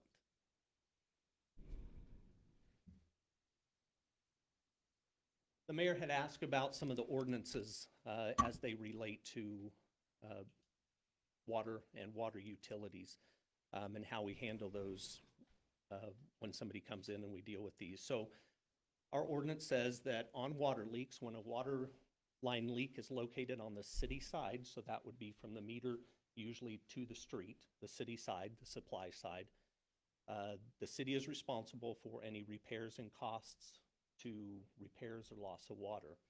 When the leak is from the meter to the house on the customer side, the customer shall be responsible for repairs and water loss that are occurred. We have a city ordinance like most cities that says people will do what's necessary to keep unnecessary waste or use of water to a minimum. Check your sprinklers, hydrants, faucets, all other apparatuses in your house that are using water. And many people have asked, can we have our meter tested? Absolutely. We can test your meter, and our city ordinance covers that. Meters shall be tested before being set. All of our meters are certified before they're set in the ground by Public Works. Any other time when they appear to be measuring incorrectly, if a test is required by the customer and the meter is found to be accurate within 2%, the meter will be deemed correct and a charge of, this says 10, I think it's a typo in our ordinance, So we'll say $10 plus the amount equal to the actual cost associated with the testing of said meter. So what that says is if one of our water customers comes to us and says, we really don't think our meter is operating correctly, would you test it for us? We can test that meter. We will test the meter. If the meter is good and it's operating correctly, the customer is charged for the cost of checking that meter. If the meter is defective, the city incurs the cost on that and we replace the meter.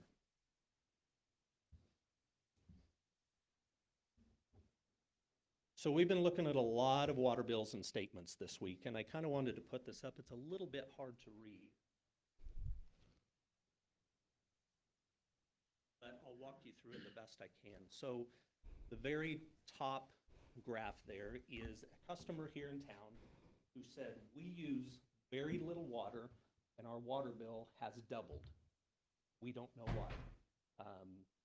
We know we don't use water. We don't have many sinks or things in our house that use water. So we pulled up their usage for a month, and we could see that, in fact, they were very low. I mean, right down near zero there. Very, very little consumption. Now you see there's 3 bar graphs there that pop up very high. Those indicate that something in the system is drawing water. So the first blue tick mark that comes up is represented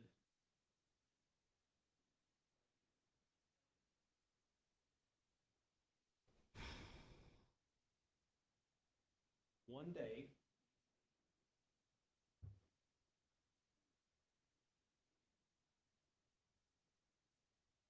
11 a.m., 11 p.m., something occurred on that system that caused a spike. You can see very little usage, boom.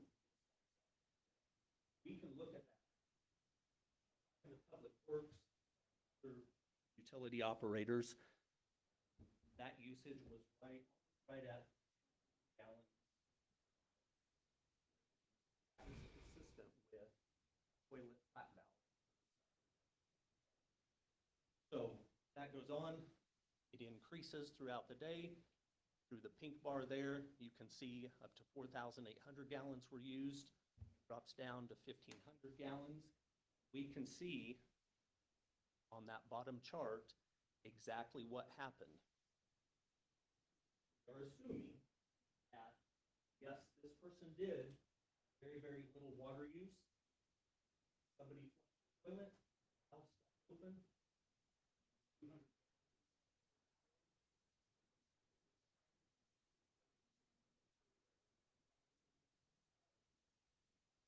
gallons use. Probably in, in. So what I'm saying is every incident or every residence is different because they have many different appliances in them that could go bad or could cause these incidents. So are Just- all all 4 of those from the same customer? All 4 of those graphs? Yeah, this That is- was just to this explain is- that this one is just that anomaly? top graph broke down. Okay. Yeah, from monthly to hourly. Okay, Yep. thank you. So this graph here shows a customer that came in and they're like, there is no way that we could use that much water. Impossible. So we pulled up their account.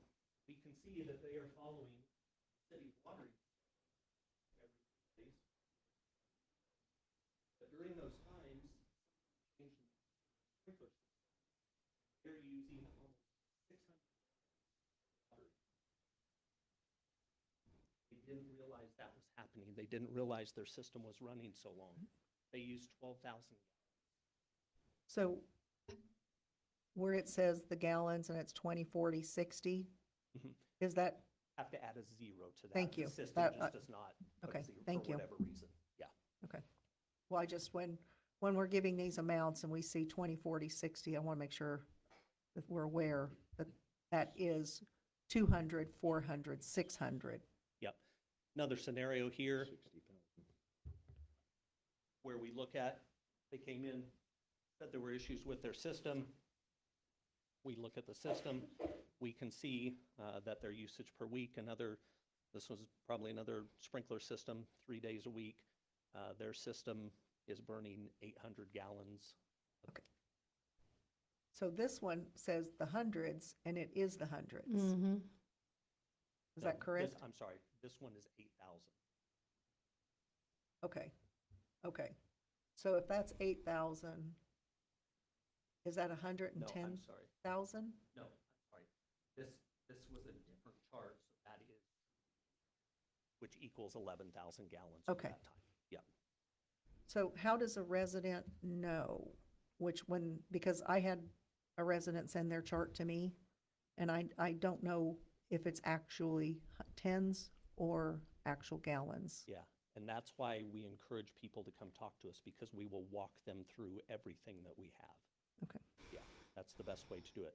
So, other things that we learned during this process. A very small leak can waste thousands of gallons in 30 days. A 0.10 gallon per minute leak, which is equal to 6 tablespoons, think of a dripping faucet, uses 144 gallons a day, 1,000 gallons in 7 days, and 4,320 gallons in a month. A reverse osmosis system. Many people are having them installed in their house. A reverse osmosis system, for every 1 gallon of purified water it puts out, it discharges 5 gallons of dirty water. You can see how quickly that adds up. So, things we know, assurances that we can provide our community in this incident. First and foremost, our number one responsibility is to provide safe and reliable water to the residential meter. Make sure that our system is working correctly, the water that we are delivering to you is safe and reliable. All of our water meters are certified before being installed.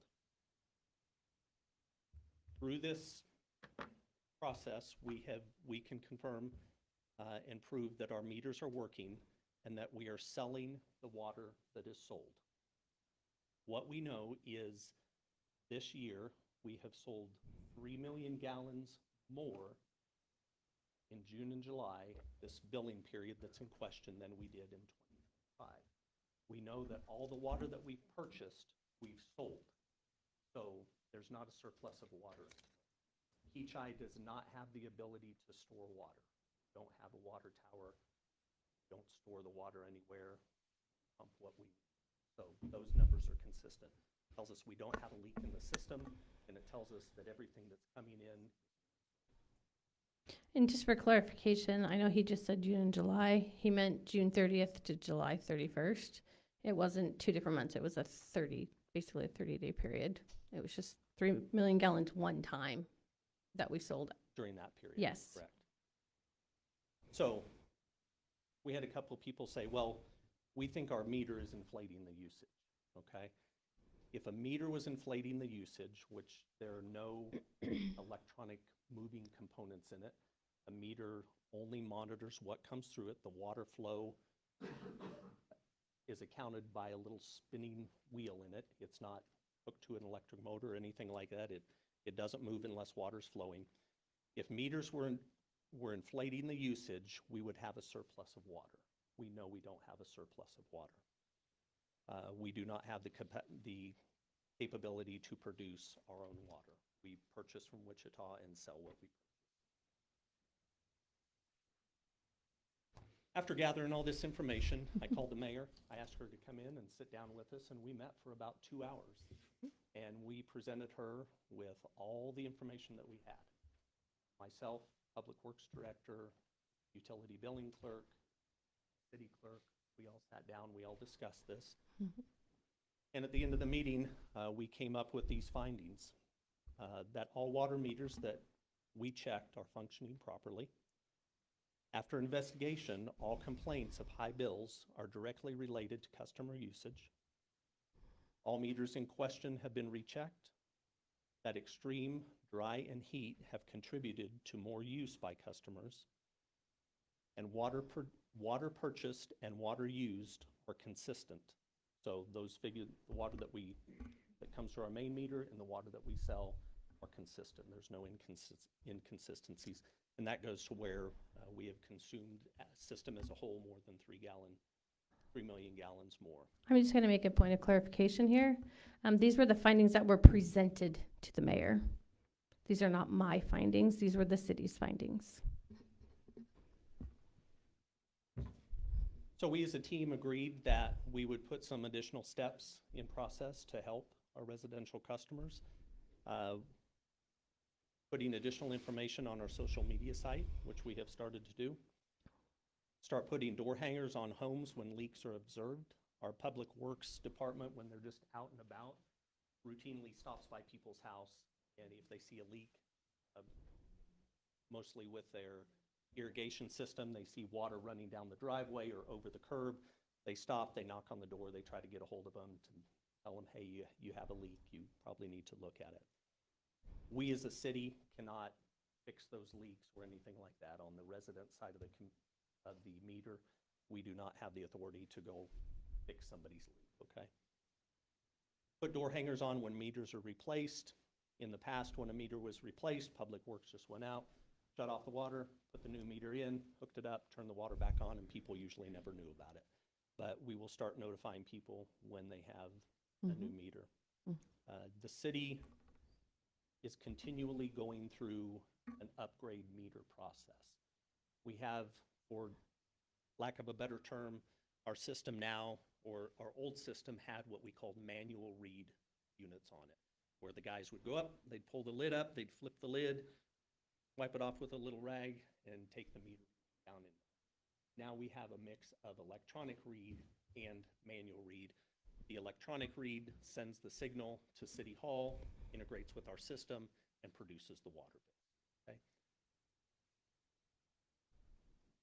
There is a future option as we get switched over to this new electronic system for the opportunity for residents to have access to a portal, similar to what Wichita does, where you pay a small fee, and then you can log on each month and you can see updated history of your water usage. So that's what we're working towards.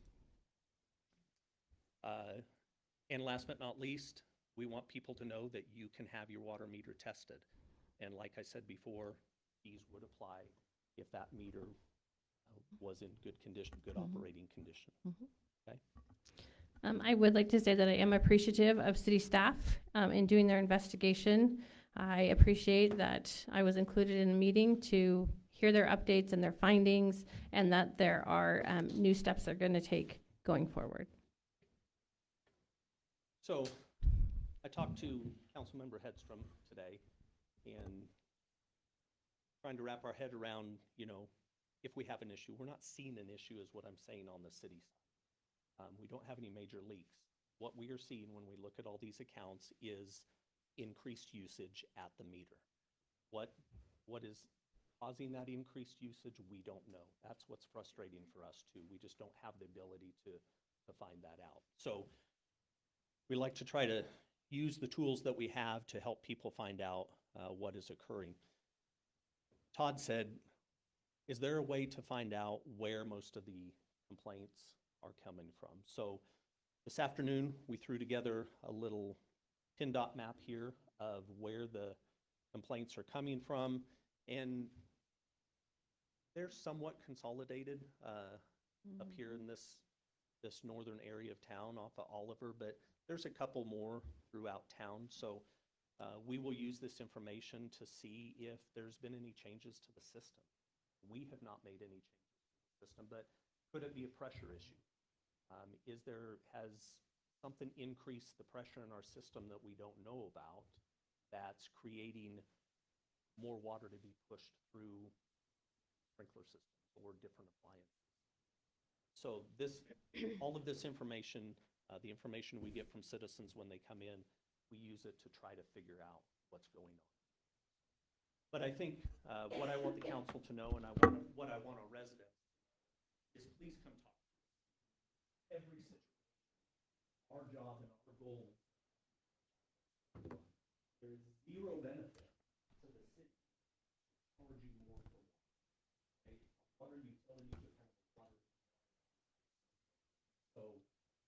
manipulating a meter.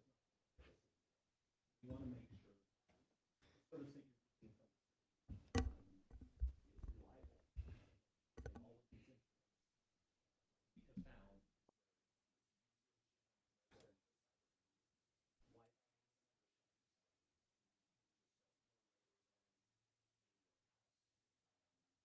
But there's a reason for it. We work with understand people crazy high.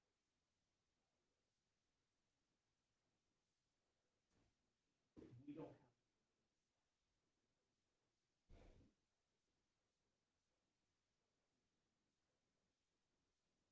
We as a city still have. Okay. That heat. Hose that was left on overnight, whatever. Our goal. One thing that has been very, very frustrating to us. We'll get on social media, start talking. Okay.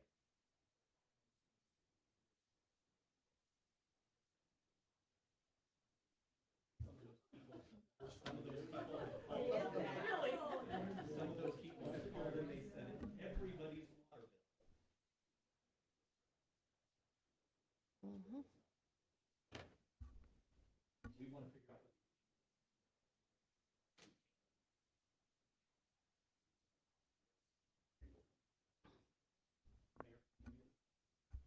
I will have more to discuss once we get through public comment. Council, do you have anything for City Administrator Jensby? I'm gonna wait till after public comment. Okay. Anyone else? No, not at this time. Thank you for the presentation. I really appreciate it.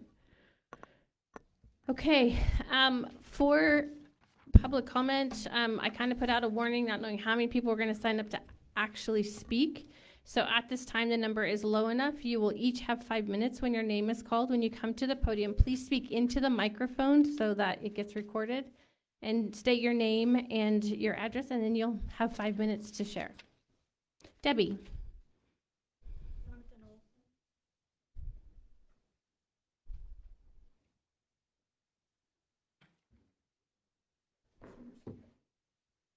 Welcome. Jonathan Olson, 231 East Kodiak Court.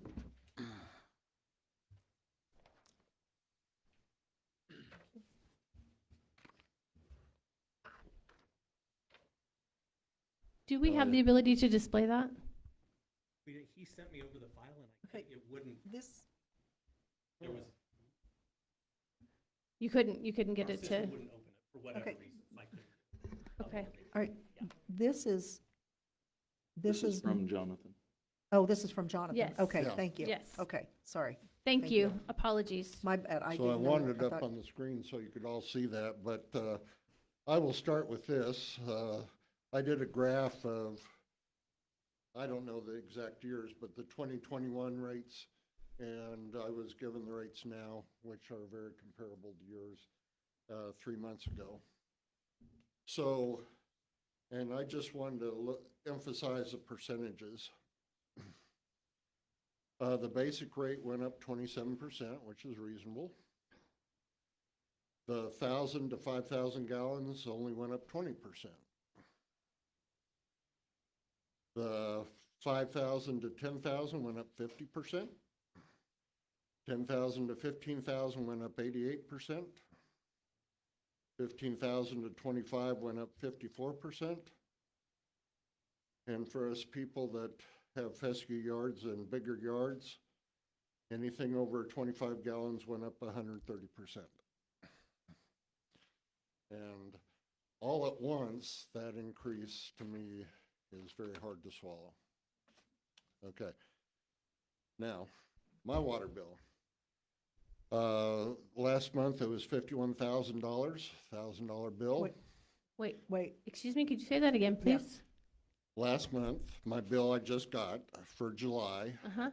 was 51,000 gallons. 15,000 gallons. Thank you. Okay, I You And said so it's- dollars. I was like, know about that one. I was like, wait. And so it's a $1,000 bill. Okay, Okay. I came in, I do have an electronic meter, so I came in and it appears my August bill, which is the same amount of water, 3 days every week, haven't turned it off, is gonna be under 40,000 gallons. So I'm gonna wait till I get my exact bill and then we'll come and talk.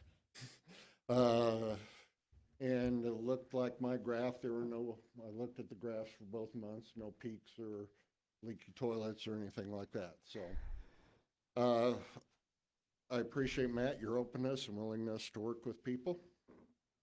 So, but anyway, with these rates, on a dry month, my bill is gonna be $600-700 a month.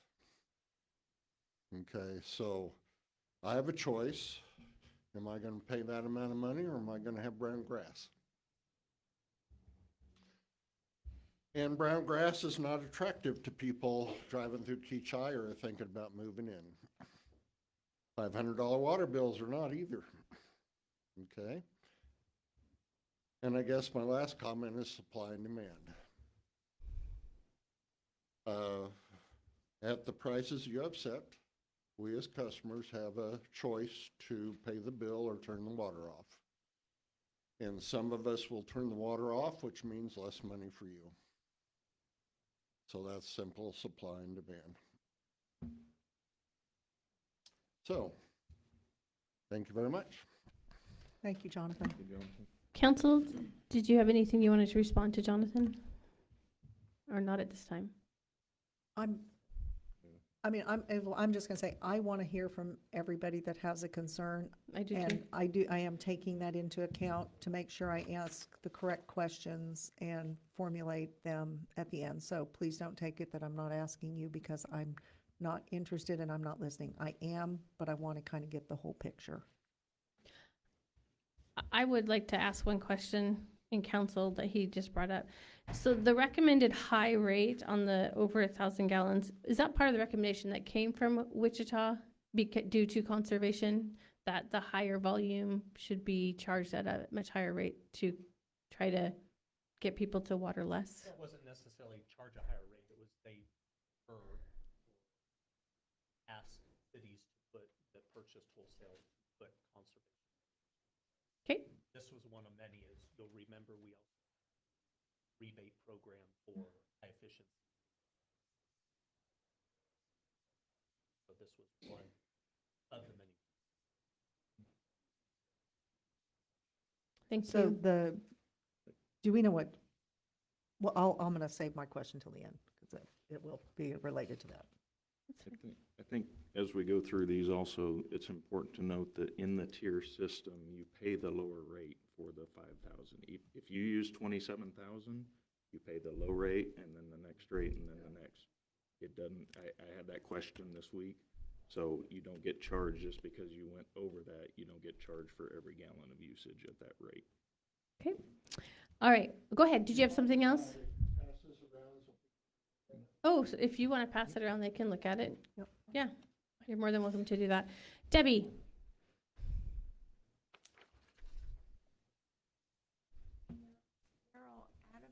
Yeah. Welcome, Daryl. Daryl Atterbury, 400 East Kodiak. First of all, thank you very much to the city administrator for his presentation. Earlier today, I dropped off a letter with a lot of questions. Working during the day, don't have time to get in here during the day to ask those questions, so thought that was a good way to do it, to get answers. So his presentation answered a lot of those questions, and it's good to hear that the city staff is working on trying to find some of the answers to some of the questions I already have. One thing that I would like to move on to is the bill itself. As I look at the bill and having talked with friends in Mays, Derby, and Wichita, their bills look a little different, and it explains a little different what your usage is. Like Councilman Hedstrom said, that you're billed by tier, Well, on those bills, it breaks that out in tiers, exactly what your amount is, so that it's very clear how much you used in each tier and how much your bill should be. One of the things I don't know is there an incremental charge for parts of 1,000? We're charged by 1,000. Yeah, okay, so I did a calculation on mine, and I used 19 units, and it looks as though they were all charged at the Tier 4 rate. Oh, So Yeah, I'll talk to you about that. Yeah, just real quick, while it's on my mind, we bill by the 1,000. Right. So when they read each month, if it's 999, you don't get billed until the next, that rolls over into the next month. Okay, yeah, and I look forward to the opportunity to come in and discuss when we both have time. So with that, I'll conclude, unless you have any questions. anybody have any questions, council? I don't, Thank you. Thank you. Thank you for the letter. I haven't finished reading I it haven't because we finished it just got either. it this evening, but. we'll Understand that get most taken. of those have already been answered. Okay, Okay. Or they're going to be answered. okay. Okay. Thank you. Thank you. Debbie. Pam, welcome.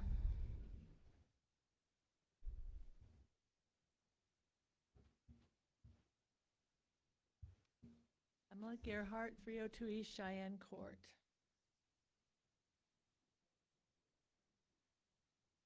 My husband built our home 27 years ago, and I joined him 13 years ago when I married him. We love Kechi. And along with a lot of my people, I believe, that are still here, we were stunned when we opened our water bill. We have an almost $800 water bill. We've been running 12 units, is that right? 12 units, and we're over 40 now. So our water usage we don't feel has changed. We do not have a leak. We do not believe that. We've checked our toilets over and over. We've checked our systems over and over. Our neighbors had theirs reread on Monday morning. And so I went across the street and said, would you come read ours? Bless James Hart. I've never met James before, but bless James Hart. He came and read our meter. He said, it's running properly. And he said, there are no leaks. Is everything shut off in the house? And I said, yes. And he showed us the little dial that goes and moves. And he said, if there was a leak, that would be moving. That would be moving. And so we thanked him for his kindness. And then I made a way to City Hall. I asked to speak with Thomas, and I got a whole bundle of people. I got Thomas, I got our city administrator, I got Krista, and I've got Ben. And we sat down and we had a really nice, cordial conversation. But when I left, I realized I still didn't have the why of my water usage. Why is it so high? For 27 years, it hasn't been high. Why now? I came from a plumbing family. I was a plumber's daughter, a commercial plumber, big business here in town or in Wichita. I was married. My late husband was a plumber in big, like Wesley and some of the big hospitals. So I'm not stupid when it comes to water meters and water situations. My engineer husband is not stupid to things now either. He is the Sigmund Southpaw on social media, in case you want to know. But like I said, in talking to our staff, they were very gracious. All I received was this. That's it.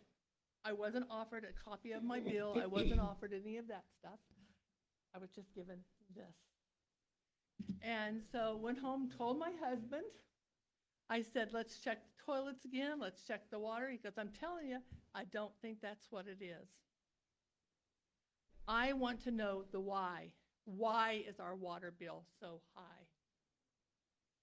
So I sat down and I wrote an email to every one of you council people. I sent one to you, Mayor. Yes. I sent one to you, Matt. Thank you. And I said, I want to know why. within 2 hours, Teresa sent me an email back. And it was real interesting because she not only sent me an email, you called me. No, I You said, texted you I and you call- called you me. said- oh, that's right, you said, I have I still had questions her for you, number would from you being on call Fair me? Committee And we together. connected, we did. We Yep. connected. And Teresa began to go down a process of different questions. Were you given this? Were you given that? I said, no, no, no. I was given this. Save water, don't waste it, whatever it is. All right?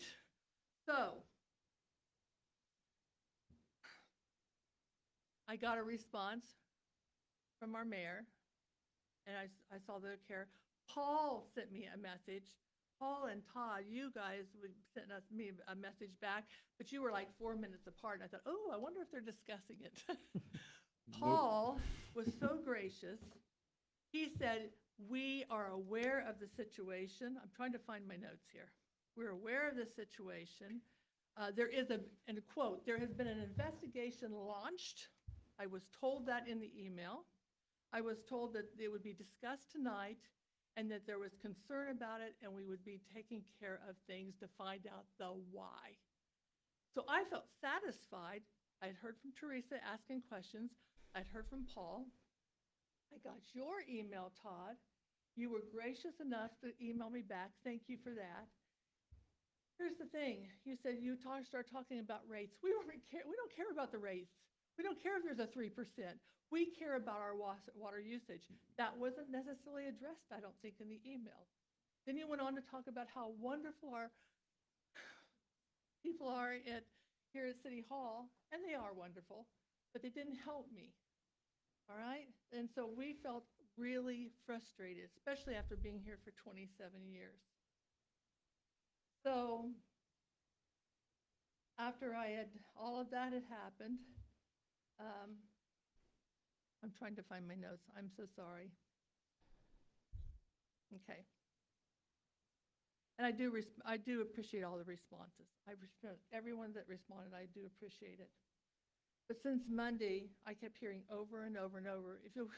If you go through any neighborhood, you can see clusters of little groups of people, of residents saying, what's happening? Why is my water bill? I don't care if it's 28. There's more than that. There's got to be more than that that haven't called you.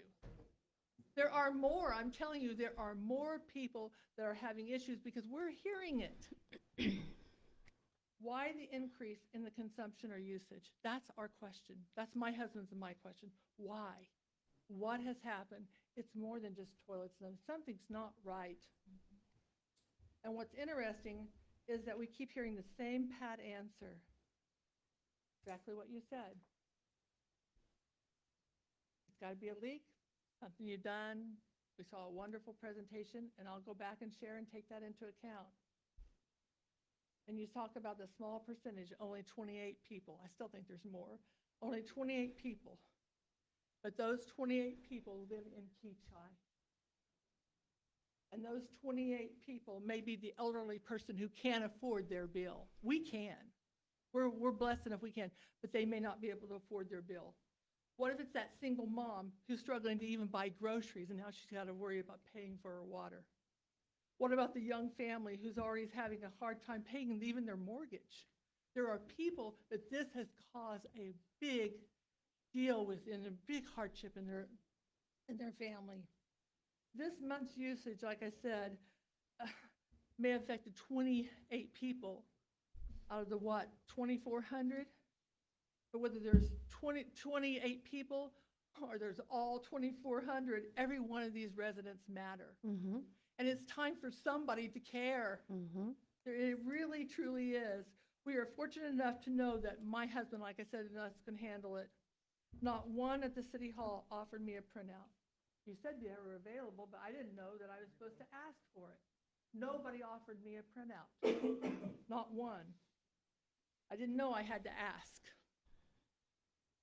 And although you guys were kind,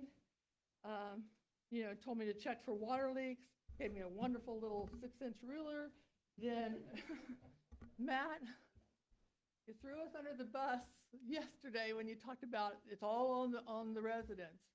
We felt so betrayed. As a resident, we felt very betrayed, especially after 27 years in Kechi.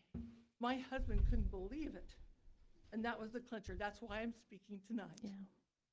We're very concerned about what's happening in Kechi. We're here to question and discover the why we have a so-called water usage increase. So council, staff, elected officials, it's time for someone to stand up and truly care and investigate. Just like Paul said, there's been an investigation launch. Has there, or is there just some kind of thing that let's pat him on the back and it'll go away? This will not go away. It will hurt our community. Something's not right. And right now, we are angry. We're angry. We don't want to be. We're kind people. Some of these people back here can tell you that we're kind people. I got neighbors that came on both sides of us that we love dearly. And we want to be good neighbors, but I'm telling you, something needs to be investigated here. Something needs to be checked out. There's more to this than just high usage or toilets that aren't flushing right, or sprinkler systems that aren't working properly. And I could have said two more minutes, but I took all that fluff out. Thank you. Thank you. I really appreciate it. I want to clarify something. And this is something I've tried to get clarified online to help people see a little bit differently. We keep saying 28 people in a community of 2,400. No. It's 28 meters currently being discussed. That represents more than 28 people. So we have 28 meters out of, what did you say, 880 meters? So we were comparing apples to oranges. It needs to be compared that this is 28 meters that are known at this time compared to the 880. All the more reason why you need to find the why. Yes. Thank you. Thank you. Council, do you have anything for Pam? No. Okay. And I will just say that, so in that email, as Pam said, I knew that she had addressed her concerns to us. And I literally did send back, I think it was like, 10 or 15 questions. What about this? What about that? What, have you done this? Have you done that? Because as Matt said, these are all individual cases. And I don't know who has a sprinkler, who doesn't. I don't know some of that. So that's why, and because I, like I said, I've been on committee with Pam before. I had her phone number and I said, these are my questions. I sent them back to her and said, if you don't want to type out the answers, you got my number. So when you guys reach out to us, and that's how we hear about it, I'm fine with you using social media, because sometimes that's how you find out you're not alone. Right. And so if that's how you find it out, but as Matt said, when you find that out, yeah, reach out. Reach out to Matt, reach out to us.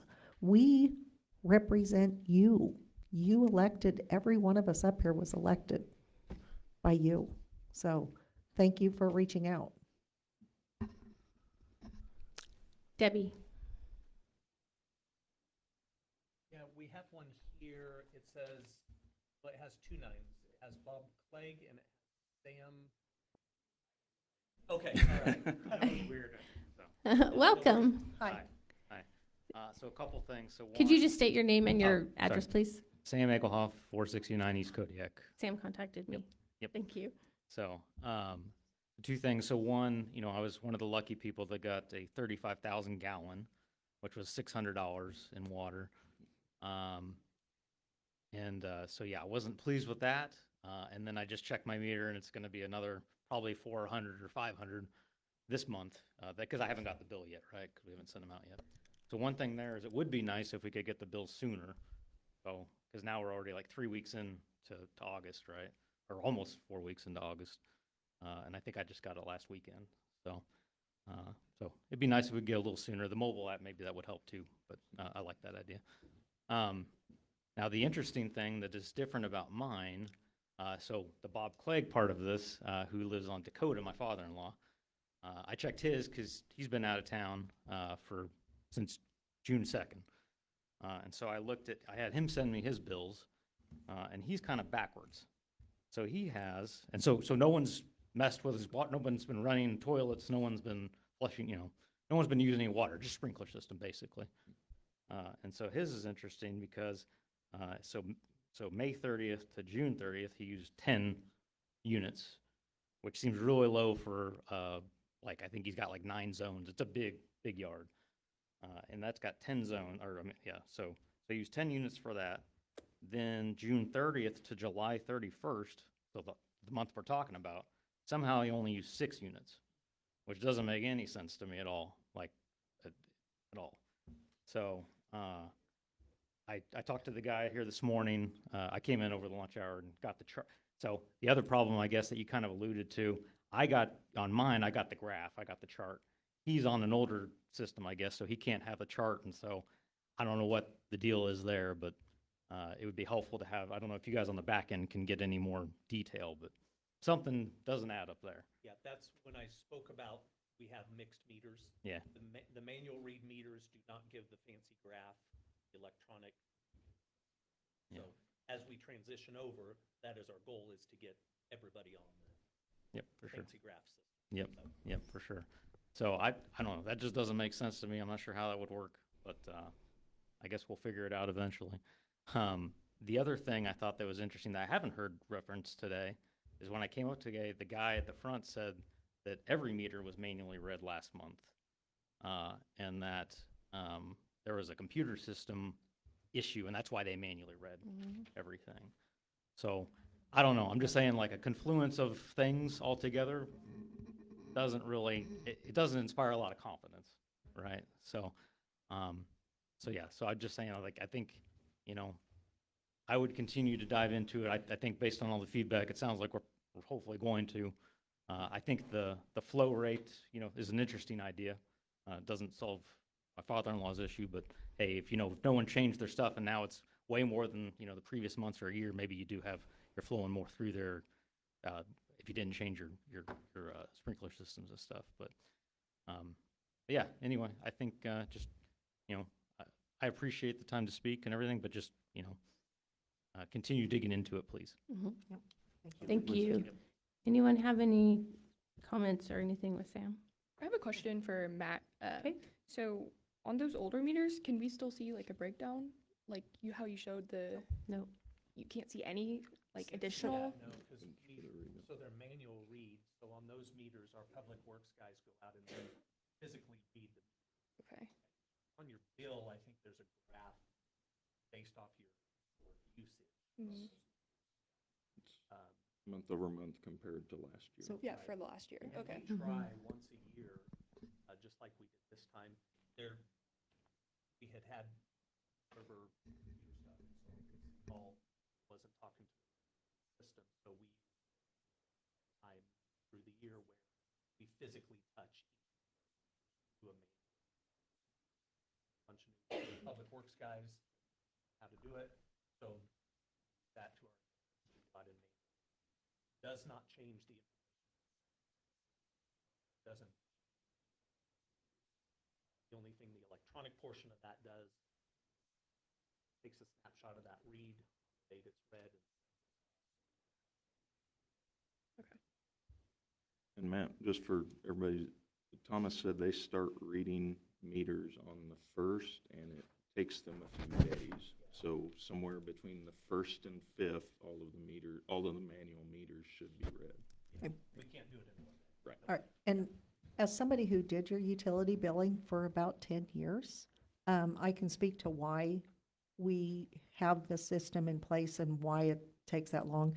As we alluded, even when we don't have the manual reads, because there's usually always some manual reads, even if when we did have all of them we had a different reading system at one point, and we switched to Zenner. To make sure that those are entered, after they get entered, then there's follow-up to make sure that if there is any reads that aren't correct, that seem a little off, that we would take that time.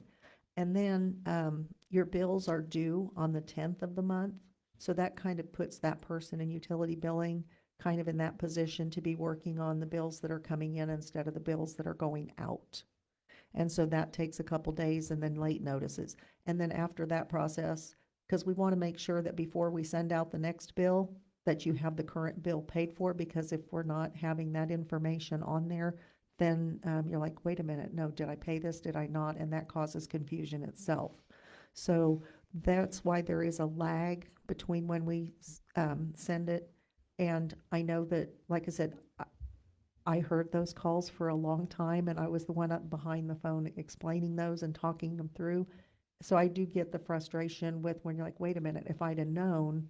And I will say that there was a lot of times where if we could, depending on how things were going, we would say, hey, this was abnormally large. Sometimes we don't notice it because it's not, if it depends on the percentage of increase. So I do know that that's why the time limit or the times are what they are on sending out those bills. And that way we also had them sent out at the end of the month like that. So people who get paid at the end of the month or within the first week of the month still had the option to be able to pay it in that time period to kind of make it easier on our budgeting process. Debbie? Dennis? Welcome.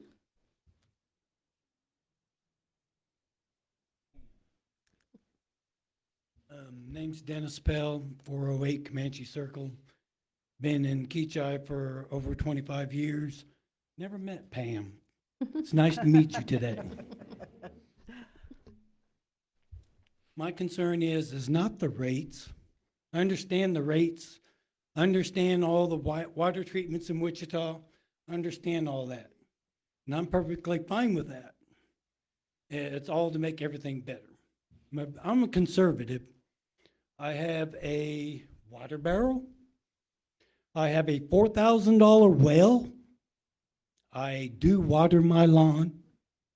We water our beautiful flowers. My wife takes care of them. There are two of us, me and her. And I just recently retired. But I'm still working because I don't know how to quit.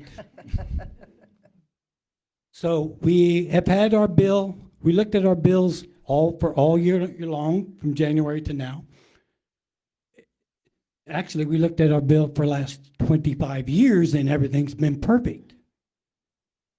But somehow this July, something went whack. We now have used 30,000 gallons of water that we've never used. I don't have a swimming pool. I don't use my sprinkler. I use my well.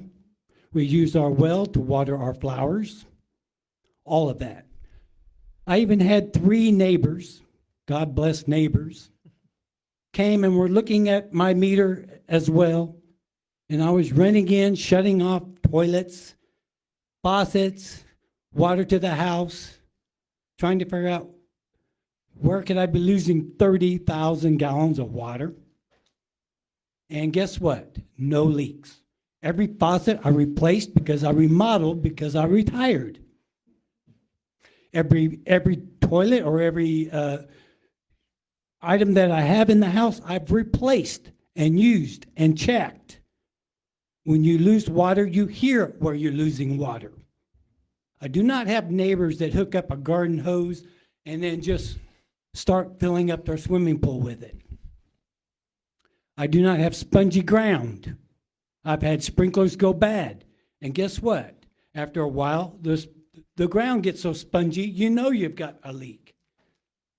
You hear water leaking from a stool or not necessarily the faucet or a garden hose or something of that nature. So I am very upset. It's probably the first time I've ever been this upset living in Kechi.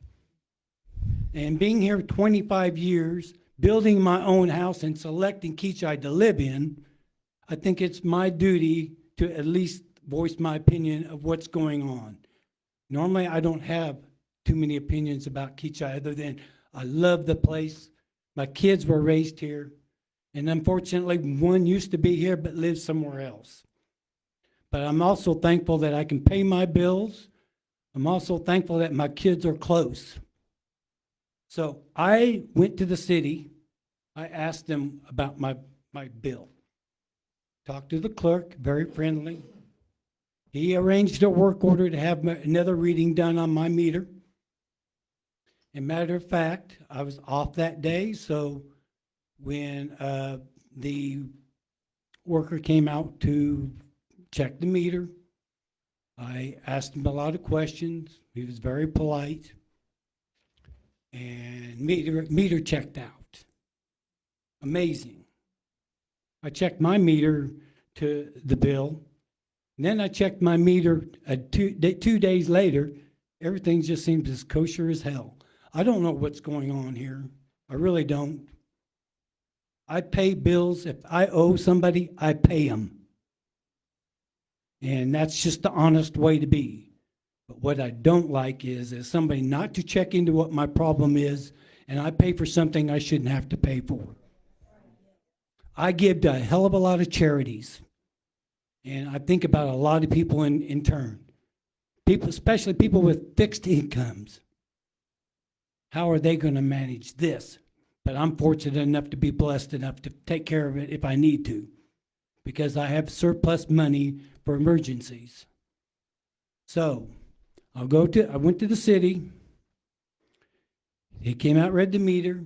He said, there's nothing I can do. He says, you need to come to this meeting or you need to talk to Thomas. I went back up here and talked to Thomas. And the answer I got was, you have a leak. No, I don't. Do you know where my 30,000 gallons of water went? I have no idea, Thomas said. I said, so what does it take to get my meter replaced? Well, it will cost you $250 to have your meter replaced. Huh. I paid for a hookup when I built the house. Why do I have to pay for a meter if I have a suspect meter? Never once was it offered that they test my meter to make sure it was correct. I was told it's correct and that it's functioning. I wasn't offered any charts, any explanation, or I didn't even get a ruler, by the way, of what could possibly happen and where this water could be going. I'm telling you, something's not right. I'm not using that kind of water. I have no pool. If I have to pay for this, I'd rather fill somebody's pool up and pay for it. So anyway, I appreciate your concerns of listening to me. I do want you to understand I love Kechi, but this kind of drew a straw. Thank you. Thank you. Thank you. Does anyone have any follow-up for Dennis? No? Okay. Okay, Debbie? Debbie, welcome.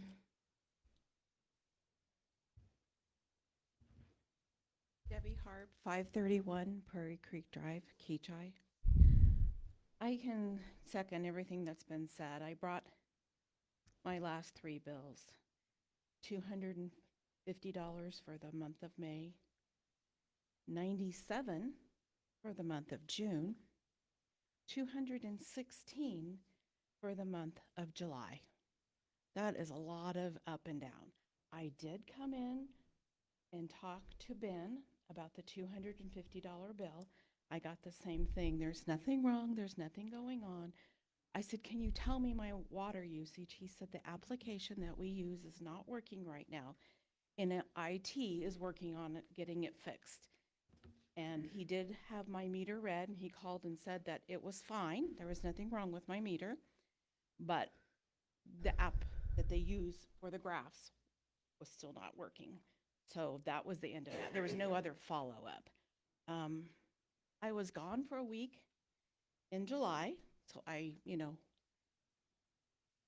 why 216? My sprinkler system is on the same timer that it's always been. Waters 3 times a week, and I haven't changed or extended this watering time. I just leave it alone. In the example that Matt gave us of how much a sprinkler system can use, you used 5 days. We're only allowed to water 3 days.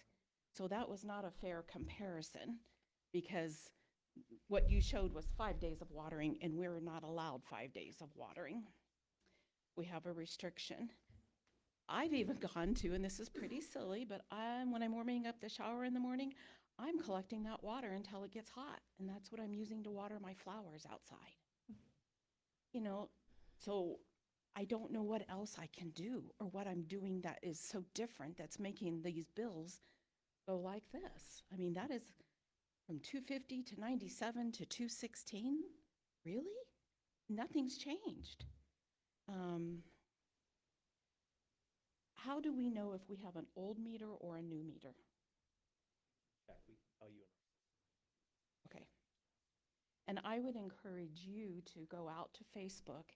I know you're saying only 28 people contacted you, but I think it would benefit you to look at the Facebook page regarding this, and you would see a whole lot more than 28 people commenting on this. Yeah, and I think that was my plea, is that we can't do anything if we don't know about it. So come talk to us, please. Well, I Yeah. did, and I was told nothing was wrong, and that the application that the graphs come from was not working, and they didn't know. He actually said he didn't know if IT would be able to get it fixed. So I did come, and that's what In, I got in response. I'm sorry, I was a little confused. Was that in May? That was for the $250, 50? Okay. and then the 97, and then 216 is the one I just got. That's just for water, that's not anything else. It's, the app is back working now, right? Because we've seen some of that detail. Yeah. Or Yeah. the detail if you have the electronic meter. So we should be able to get that to you It's now. communicating So with the I buildings. Yes. don't know which kind of meter I have, and Ben never contacted me and said, hey, it's back up, you can have the information. What I would suggest is come back in and have them pull it. and Okay, get it I for can you. do that. But I guess my frustration is that it's automatically being stated, it's not Kechi, it's the people's problem. And I don't think that that's fair. We can't all be the problem. We can't all have problems with our meter and it not be anything to do with Kechi. And I'm not saying it's the personnel, I'm just saying, I don't know if it's the software that's reading the meters, if the meters are being read wrong, what the clog is, but there is something, because we can't all have leaks. And just to address part of that is, I'm taking the same approach as Teresa and what we've said. I've got some questions at the end that are more investigative. Right. But please know, everything we're seeing, everything Matt's seen, I've talked to Thomas multiple times this week, we can't find a smoking gun. We haven't found a smoking gun. We're still looking to see if there's a system issue. We haven't been able to find one yet. And just like for the Everything just go other, back to usage, Yeah, and I think that's a very good point, and that's what maybe I didn't communicate it clear enough. We can only act on the information and the facts we have today, okay? What we know today is that we don't have bad meters, and there's no problems on the city side. What we know is there's high use. Okay, we're not saying anybody's at fault, we're just saying that's the information we have. We want to help you investigate it. That's why I asked. Each case is different. So I did come. Sometimes we can't tell you what the usage is from. but if nothing has changed, my sprinkler systems runs the same amount of time, the same days of the week. I'm collecting the shower water to water the flowers. How come I have such an up and down when nothing has changed? Yeah, and that's the frustrating thing for the city. We don't know that. Well, We don't have the ability to know that. We don't have what happens once that water goes through our meter. We don't have the ability to know what's going on the other side of the meter because it's residential or commercial. I hear what you're saying, but I'm not accepting what you're saying because there's got to be an issue somewhere because we all have the same issue. We understand, yeah. I have no water running over my curb, like one of the suggestions that you said. I The- have no soggy spots in Yeah. my yard. The information we have today is what we have to work on. That information may change tomorrow, and then we will work off that information.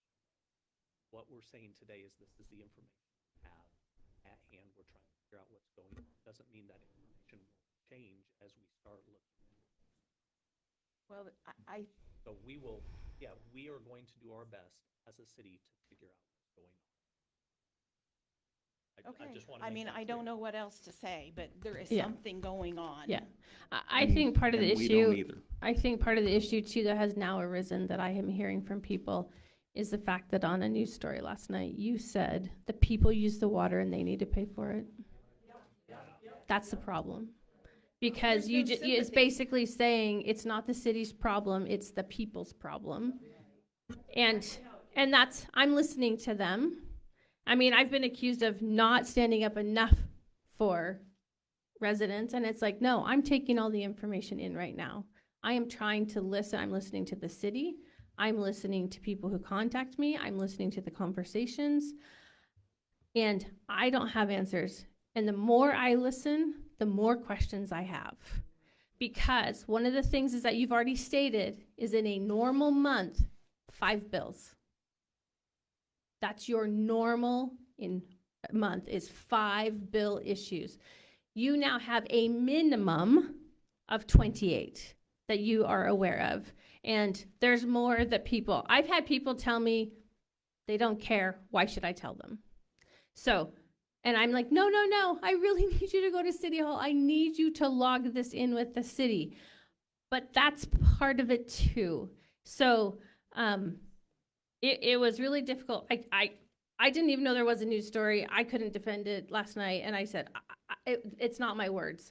I don't know what to say. He said what he said.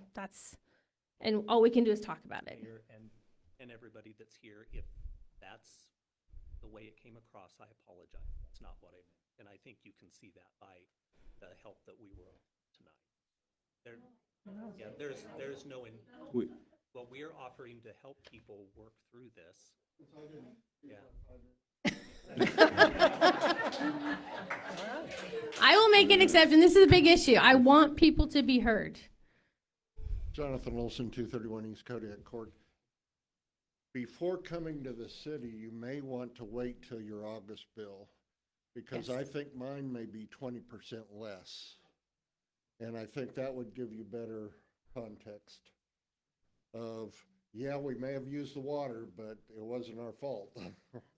So that may be I have heard from a number of residents that are saying that when they had their meter reread by the city to see if it was leaking, that they've been told that their number is significantly lower than what their July bill number was, and that there's still like 6 days left. So that is creating even more questions. Like, okay, but if I never, because you didn't get your bill to know you needed to change your watering patterns, or that you might have a leak, or whatever it could be, or someone left the hose. Nobody knew that going into their August watering. And the numbers are significantly lower, and most of them I'm hearing are very close to what their numbers had been the month before. It's an anomaly, but I heard you say, like, we usually only have 5 bills a month. We have a minimum of 28 at this point that have been reported. So for me, that creates a massive red flag that something is very much off, and we don't have any answers at this point. So if council doesn't have anything else yet, I'm going to go back to Debbie and ask for the next person. That's it? Okay, I'm going to actually, because some people might not have signed up, is there anyone else that is attending tonight that would like to speak? Okay, go ahead. Yep, go ahead, come up and just state your name and your address, please. And then if you would, after the meeting, fill out a form for Debbie to have for record. Thank you.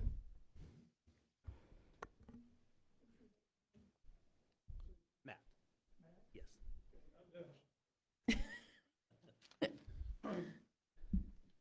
My name's Joe Thompson, and I'm the only one here that does not live in Kechi, but we own several properties right over here. Is it Rock Point or Rock Spring? I Yes, never can Rock remember. Point. Rock Point.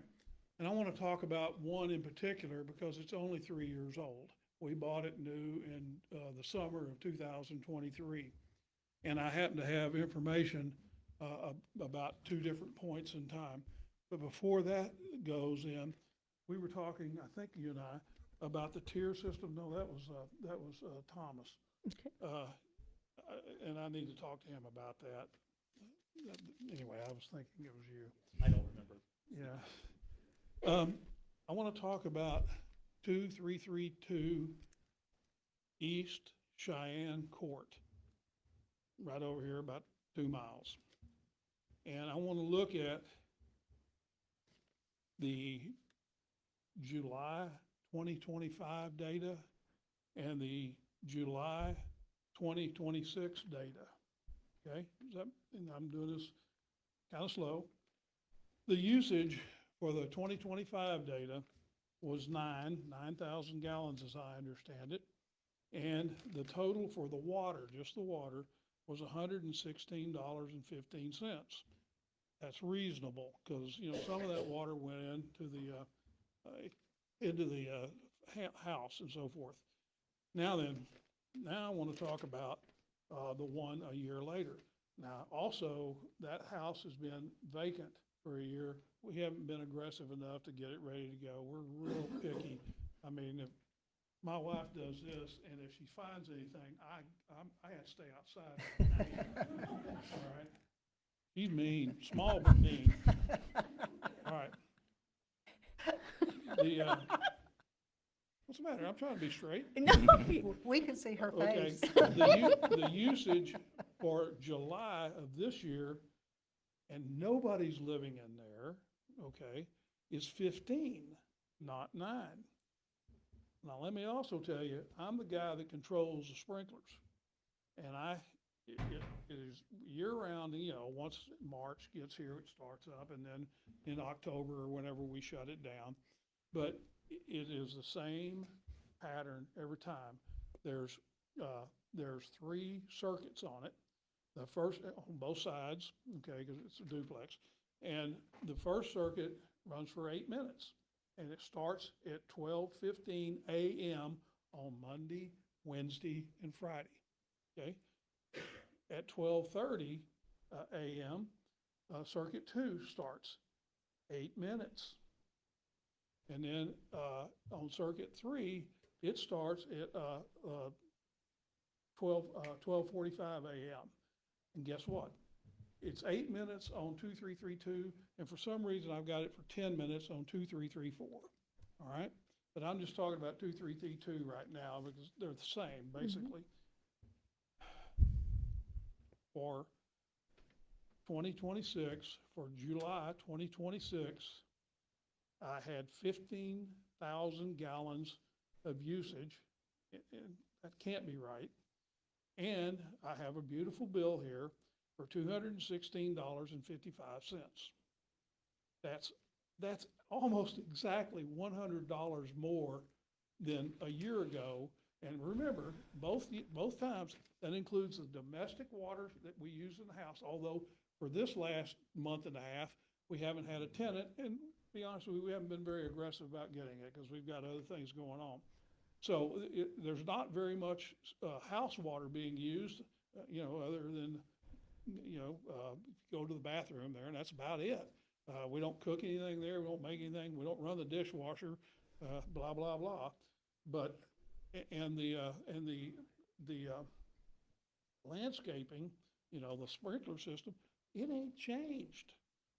And anyway, so that's where we are. I don't know what's going on, but when I saw this 216 versus 116, I thought, that's wrong. Something's crazy about this. Anyway, for $500 a piece, I'll take it and I'll be happy. So, I have a question for you. yes, ma'am. Because I had to play with this a little bit myself. We were on twice a week watering last year. Is that correct? No, Tuesdays and Thursdays last year. I don't believe so. Weren't we on that drought restriction last year still? I thought we were. Yeah, I thought we were too. And then this year we're allowed 3 days a week. So did you change, do you remember if you changed I your think sprinkler? Ma'am, my memory is about as long as my little dog It's is just, tall. yeah, just trying to just figure things out. Do what? I'm just trying to figure things out. That's good, that's good. Because I know that because our city sign was broken And it was stuck telling people to water only on Tuesdays and Thursdays for a long time, even though we had changed to the new watering schedule. So I guess there's a possibility that there could be some water change there, maybe, if you're going from watering 2 days to 3 days. But I don't know if it would be that much of a difference. So I was just asking if you remember if you were doing the 2 days a week last year. To be honest with you, I don't remember. Okay. And personally, we have Bermuda grass. I think that's kind of rare around here, okay? And everybody else. My was, neighbor has it. You know, Fescue. Fescue. Not fescue. yeah, fescue. You have fescue. No, you I have Bermuda. On my duplexes that we own in Bel Air, Mm-hmm. those are all fescue, and those are the most luscious yards you've ever seen. And guess what? It runs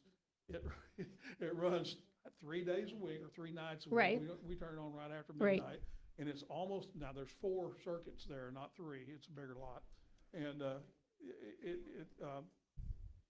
it runs 8 minutes and 8 minutes, and then I think 9, Mhm. and then for the last one, the big backyard, it's 10 Right. minutes. Right. And Yeah. it's Yeah. staying very close to the $115 to $130 range. Right. Well, and then you also said that there's no domestic water being used inside the house. Not inside 233. Right. Now, I say that, it's not that there's no, because, like I said, my wife and I. Might work on clean stuff, something. and we're washing stuff and so forth, but it's not, Yeah. I've never Okay. run that dishwasher, Yes. you know? Okay. Thank you. Thank Okay, I'm going to put it out So- again. Is there anyone else that hasn't spoken that would like to speak? Oh, Joe- wait 1 second. Wait 1 second, Doug. Joe, I'd also encourage you to get a hold of Thomas and make sure he checks for a leak, just in case there may be a small leak inside or something. I would still encourage you to check the meter have Thomas check the meter for a leak and make sure nothing's turning. Yeah, you should be electronic. Yeah, okay. Thank you. Doug?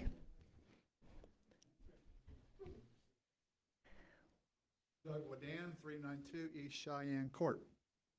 I don't know if you guys can answer this, but I watched the news clip last night, but then I watched it on the app, Channel 12 app. And Channel 12 left something out that was on the app, and that was the lady from Carg, whose water usage went from 4,000 to 10,000. And I want to know if anybody's looked into that, or has she come over here to talk about that? They don't have a yard. I'm sure they use water inside, but the jump, I would hate to lose Carg, okay, for that. And I've had a couple neighbors, not Pam and Todd, but they want to sell their house if this is going to keep up. And I told one couple, well, you can sell it, but who's going to want to move in if these water rates are so high? And so I didn't know if anybody has had a chance to talk to Carg yet or not. Okay?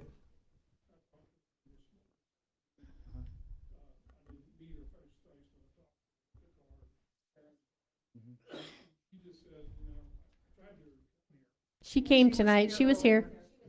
She was here for a while. Okay.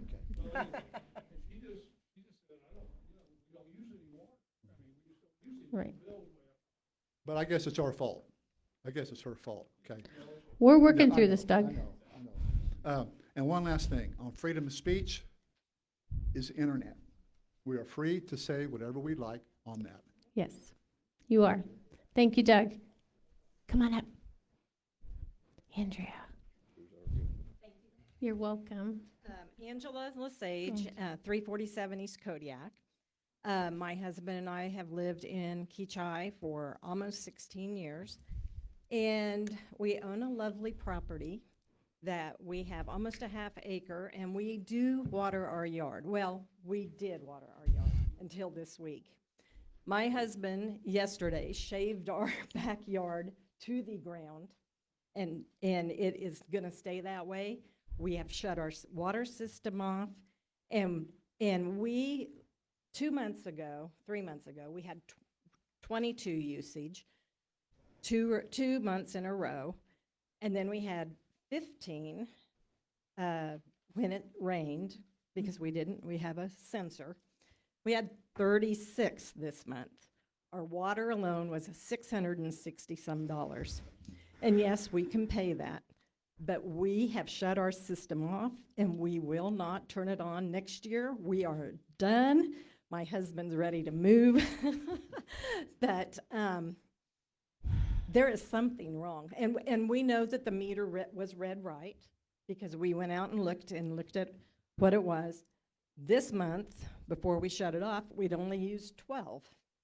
So, because we have cut back because of the fact that it's so hot that you're not doing much good anyway except frying it. So, but, and so I am reading it every day because there's something that wasn't right. We've never used 36,000. My daughter has a swimming pool. It takes 22,000 gallons to fill her pool. My husband said if we had 36,000 gallons that we used, we would see something somewhere. And so when I'm out there looking every day, I get down there on my knees, pull up the thing. We have no leaks because it's not going around.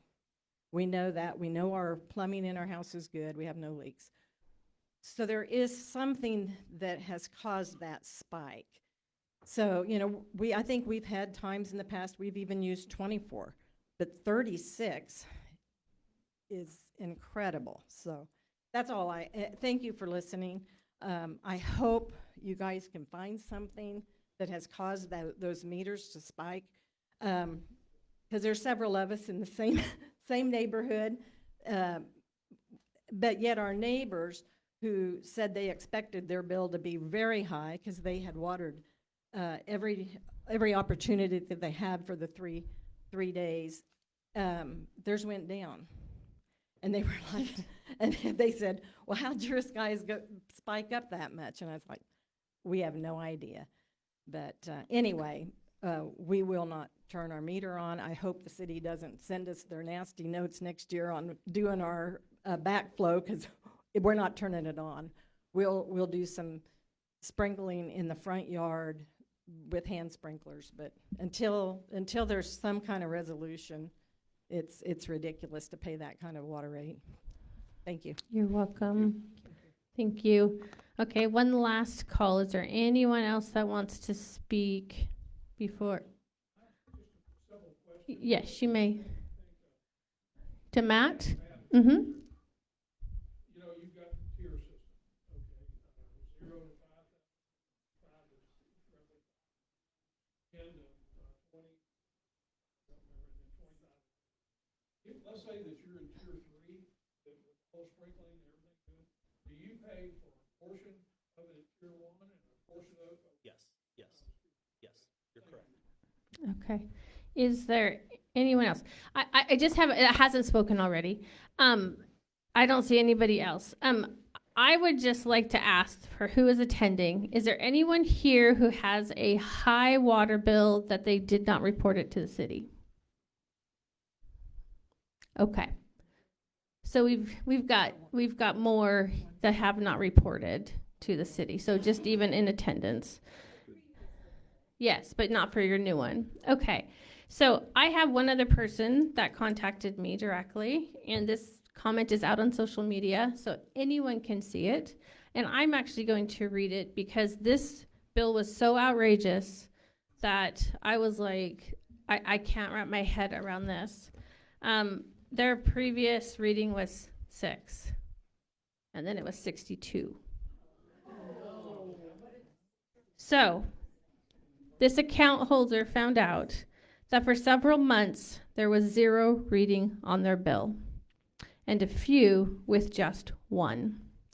There seems to be an issue with them, referring to the city, reading the meters correctly. I know this is an issue that has happened before, and obviously it got, I guess their bill, I don't know, the only thing I can think of is it got caught back up or something. And I know that the city has talked about, one of the reasons they took announcements off the utility bills is because people don't read their bills.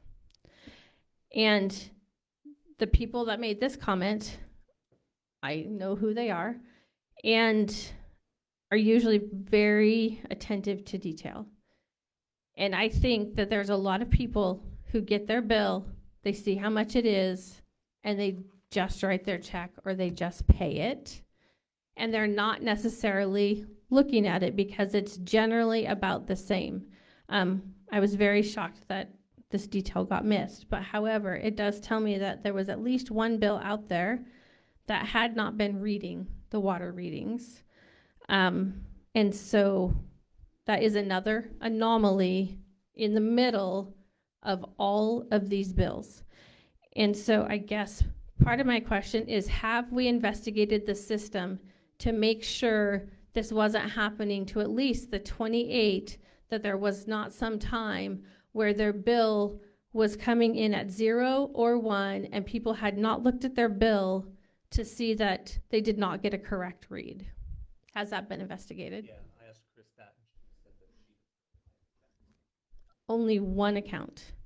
Because we just had this happen a few months ago where the council just, There was 17 or 20 accounts that had been happening to. If I remember correctly, that was the MIU wasn't reporting.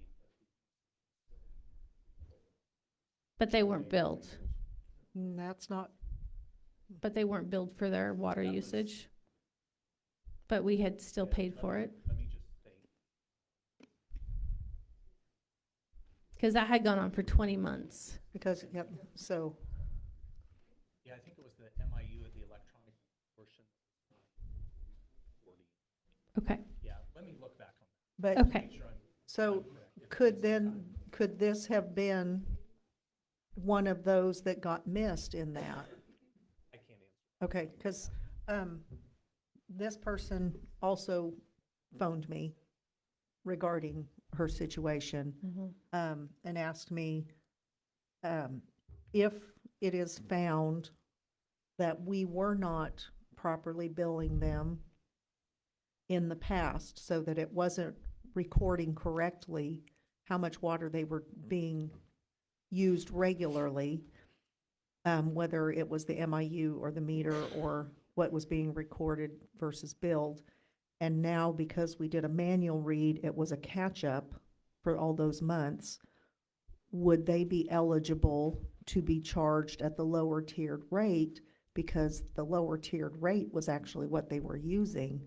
And then all of a sudden, we're playing catch-up and we're charging them at the highest tier that we possibly can. And I think that based on what we have done in the past, that, and I told her I would bring it to, she had a previous engagement and couldn't come this evening, that I thought that we would honor that. I told her I can't speak for the council, but given our past, what we had done when that previous situation happened, that we did. Figure out what the average usage is and get Yeah. at that at the lower rate. I think that's what, So another question I had, and I requested it, was that, do we have the ability to run an unusual consumption report that would identify how many accounts had an unusual high usage for the month of July? And so far, I've been told, no, that cannot happen.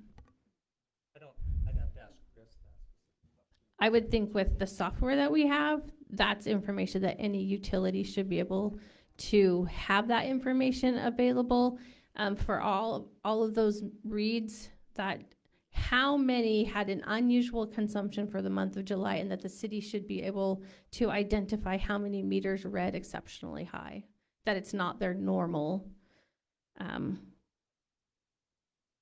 consumption use in a month.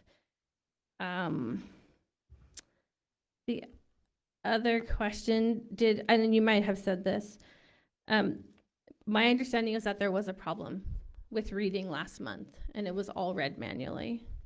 So have we gone back to make sure that the manual recording is the same as what's recorded on each account? Okay. And have we gone back to the meter to make sure the meter lines up with what was recorded for each of those reads? Okay, so that's already happened. So a question I do have with this billing anomaly is, I was made aware that our Wichita meter for the total city use, it nearly matched the collective billing for the month of July. But there was an anomaly in there that would not have been included in part of that reading. So I guess I would like to see the Wichita, what's been billed from Wichita to the city, actually over at least 3 or 4 months, and what was collectively billed to all of our meters to see, is everything matching up? And I'm asking for that for accountability to the public at this point. Can I follow up with that? Go ahead. I know when I was in that position, I kept a spreadsheet that showed that so we could see the anomalies on both what the city billed for water and what the city was billed for water. I did the same for sewer so that we could see those. Is that spreadsheet, do you know, still being maintained? I don't have a yes or no for you. I'd have to ask Chris, who's not here tonight. Okay. Utility billing. But part of that is we have to report to the state each year our loss through the system. So that's part of it, I'm sure. Okay. We have to report any. So if, well, I just was mentioning it because then that, if we had that spreadsheet, it would have, because we actually have 2 water meters coming from Wichita. Okay. I guess of an overall picture, though, there may be individual anomalies, but what Matt presented earlier was we use as a community, we use 3 million more gallons than we did the previous month. Mm-hmm. So there may be some. As compared to the previous year, excuse me.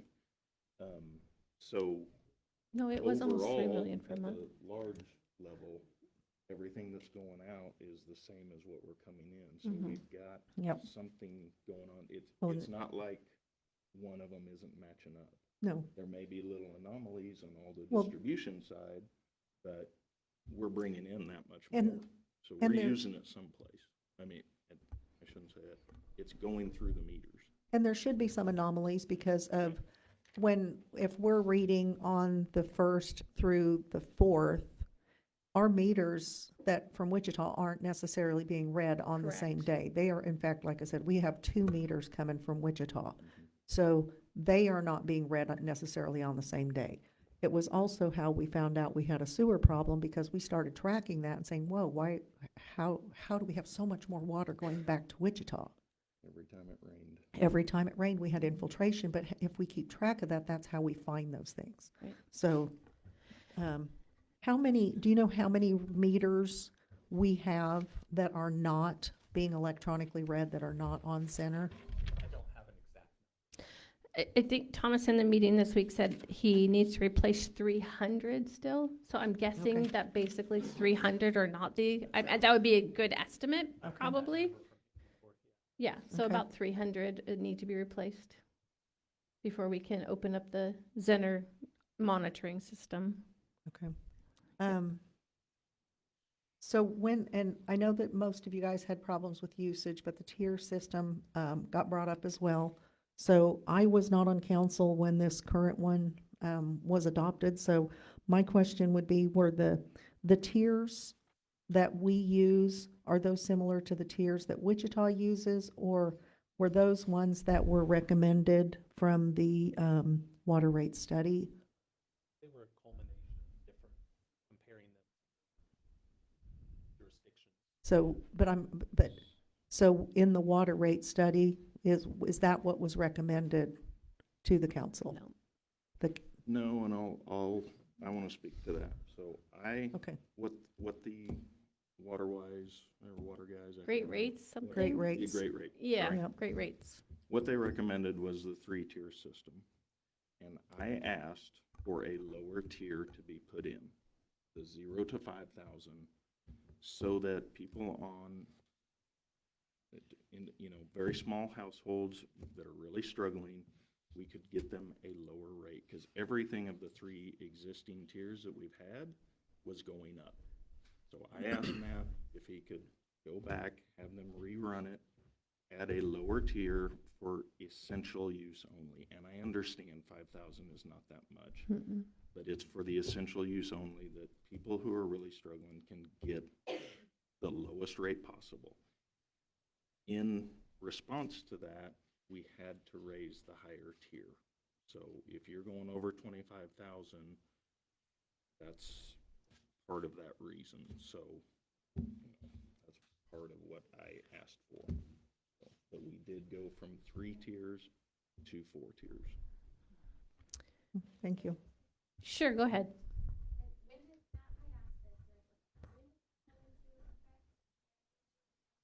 July of 25. And I'm pretty sure it was July of 25. I didn't realize it was that early.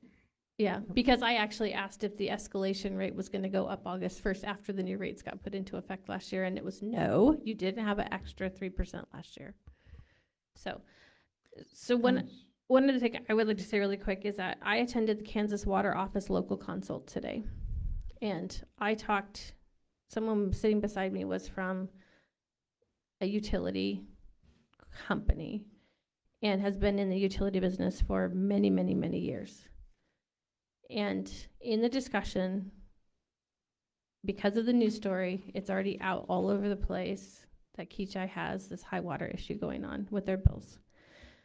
This person said it's almost impossible for a town of our size to suddenly use 3 million gallons more water, especially when 2,400 actually includes Sunnydale and they're on Rural Water 1. So that just, I personally would like an investigation of the whole system because it's such a strange issue that has come up.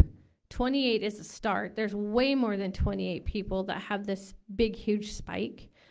And it's like, I think the citizens need to see that the city's going to do everything possible to show them that we care and that we want to do everything we possibly can to make sure something didn't happen. Some software glitch, was there some cyber attack, was there, I don't know. I mean, are these water uses really, like, we literally can't explain them and nothing can be found at all? And that will be a council decision. Mayor, can I interrupt? Yes. So I have already contacted our engineer, the one who provides the information on our system, and asked them. Okay, hang on, guys, hang on, let him speak, hang on. I have already asked them if that is a possibility, and they're looking into it. Now, whether we use EEC or somebody Correct. else is totally up to us, but we need to see if that's an option. Okay. So, yeah, we've already checked it. Okay.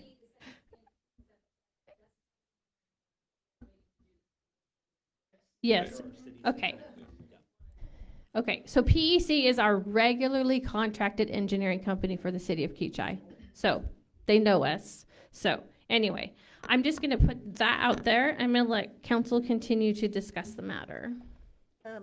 So I know that residents are, as a whole, make up a great portion of our water use.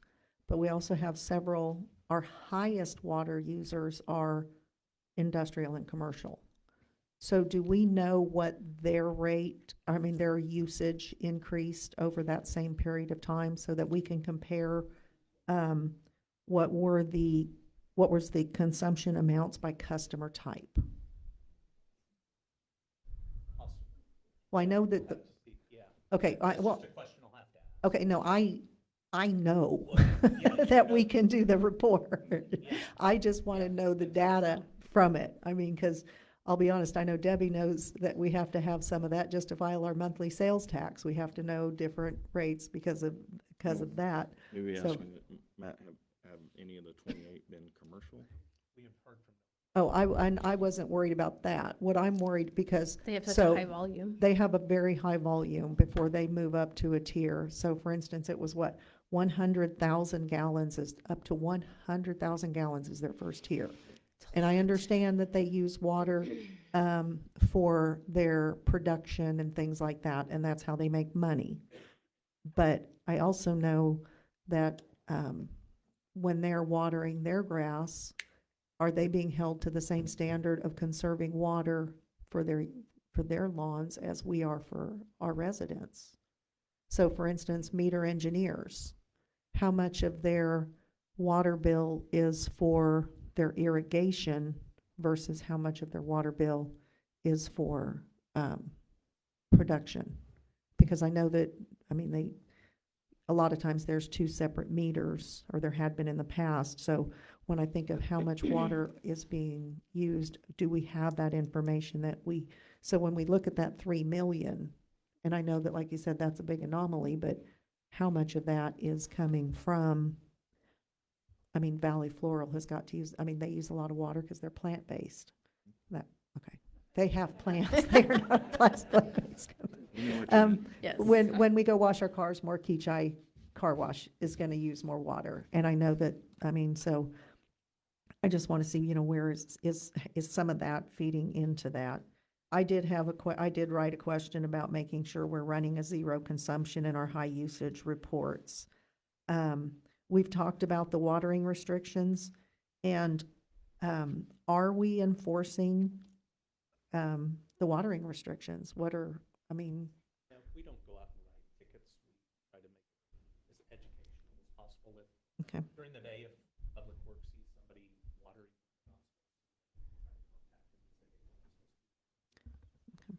And that was something we talked about too, or that could end up with a door hanger and just saying, hey, reminder, Monday, Wednesday, Friday only between before 10 or after 6. And one of my, like I said, those were some of my questions. And again, like I said, with the social media, I understand, and I'm gonna say, yeah, when Mr. Jensby's saying he's not gonna go investigate social media to see where the complaints are coming from, we need to make sure the complaints are coming to here when you have them. Yes. However, and yes, it is definitely free speech, and I encourage that because I think that there's a lot of you who felt like, is this only me? And you had a different reaction when he's like, okay, and I know several of you came in and talked to him and said, hey, I found out, or I didn't find out, and I still really want to know what's going on. And we really want you to know what's going on because, like I said, mine is stay steady. I am 2 units. My husband and I, we do not water because I have a big yard, and I said God waters it when he wants it green, and otherwise I still have to mow it. Well, I don't get that. But, so we're just a household of 2. So we are in that lower tier. But I also know that those leaks happen. We've had it where it was the toilet that leaked, that flapper. It made a big difference. So, I want you guys to know that keep talking to each other. Keep being a community, because we need to come together. And even if we're only coming together on social media, we need to come together. We need to feel like we're out there, I'm glad to hear that your neighbors were out talking to each other. I'm sorry it was about this and not about, doing a rain dance so we get some rain. But, yeah, so make sure you're letting us know, whether it's city council, city hall, we want to hear from you. We want to hear your concerns. That's what we're about.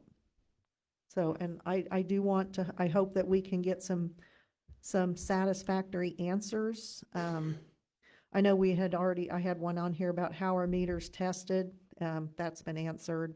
So, but I think my biggest one is, what do we need to do to work together to instill confidence back to you guys that you are, what you're being charged is reflective of what you used. My turn? Mm-hmm. Okay. I've been waiting. Sorry.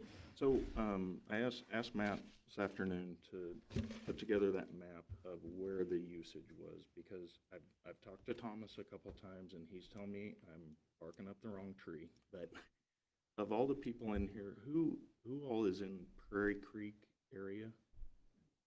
And everybody's was higher, right? Okay. I know, right.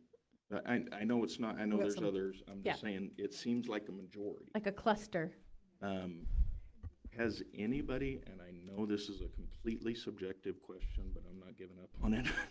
Has anybody noticed increased pressure or better, not in this case, but better water pressure the last 6 months-ish?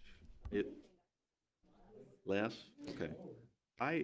On our side over here, it's been I had less. noticed ours was higher. And Thomas assured me that no, the pressure is the same. The reason I ask is I was thinking, okay, if the pressures went up, then, those are free-flowing meters. They just meter what's going. If your pressure goes up and you're watering for the same amount of time, then more is gonna go through. So I was thinking maybe. Yeah? Go ahead and come up to the mic so that we can hear what happened. It's okay. We already know. I know. We had a situation that happened, help me, 2 days ago. 2 days ago. Mhm. Okay, 4 o'clock in the morning, watering time.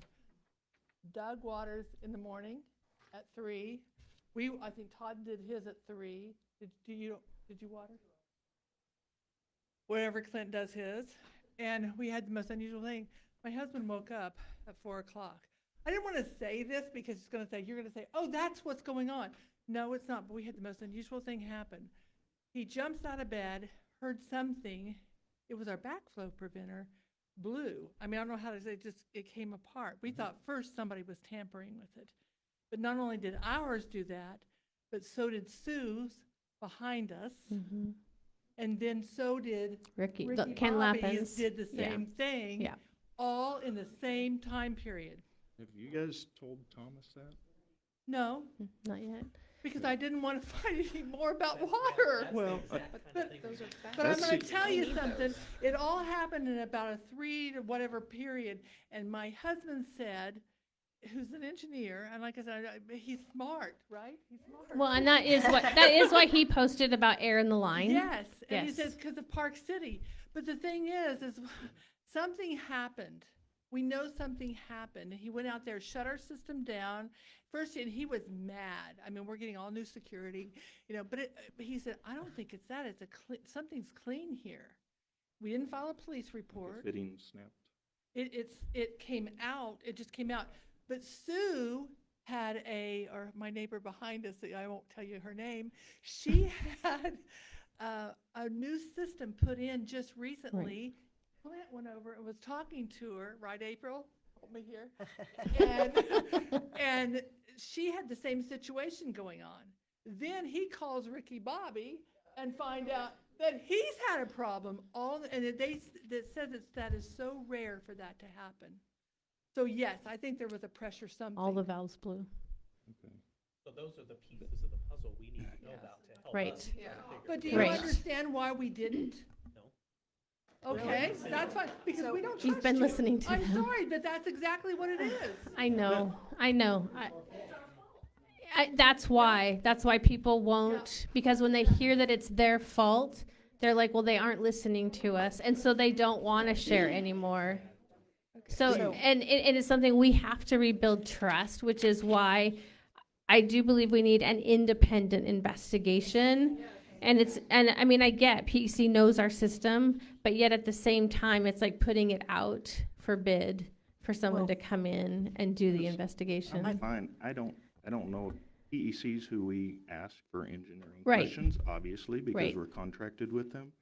I don't know if they have that specialty, but Well- I think that's exactly why I was asking that question. Mhm. Is because to me, It makes sense. a bit of an engineering brain, I'm not an engineer, but I pretend to be one. But to me, there's so many usage increases. Mhm.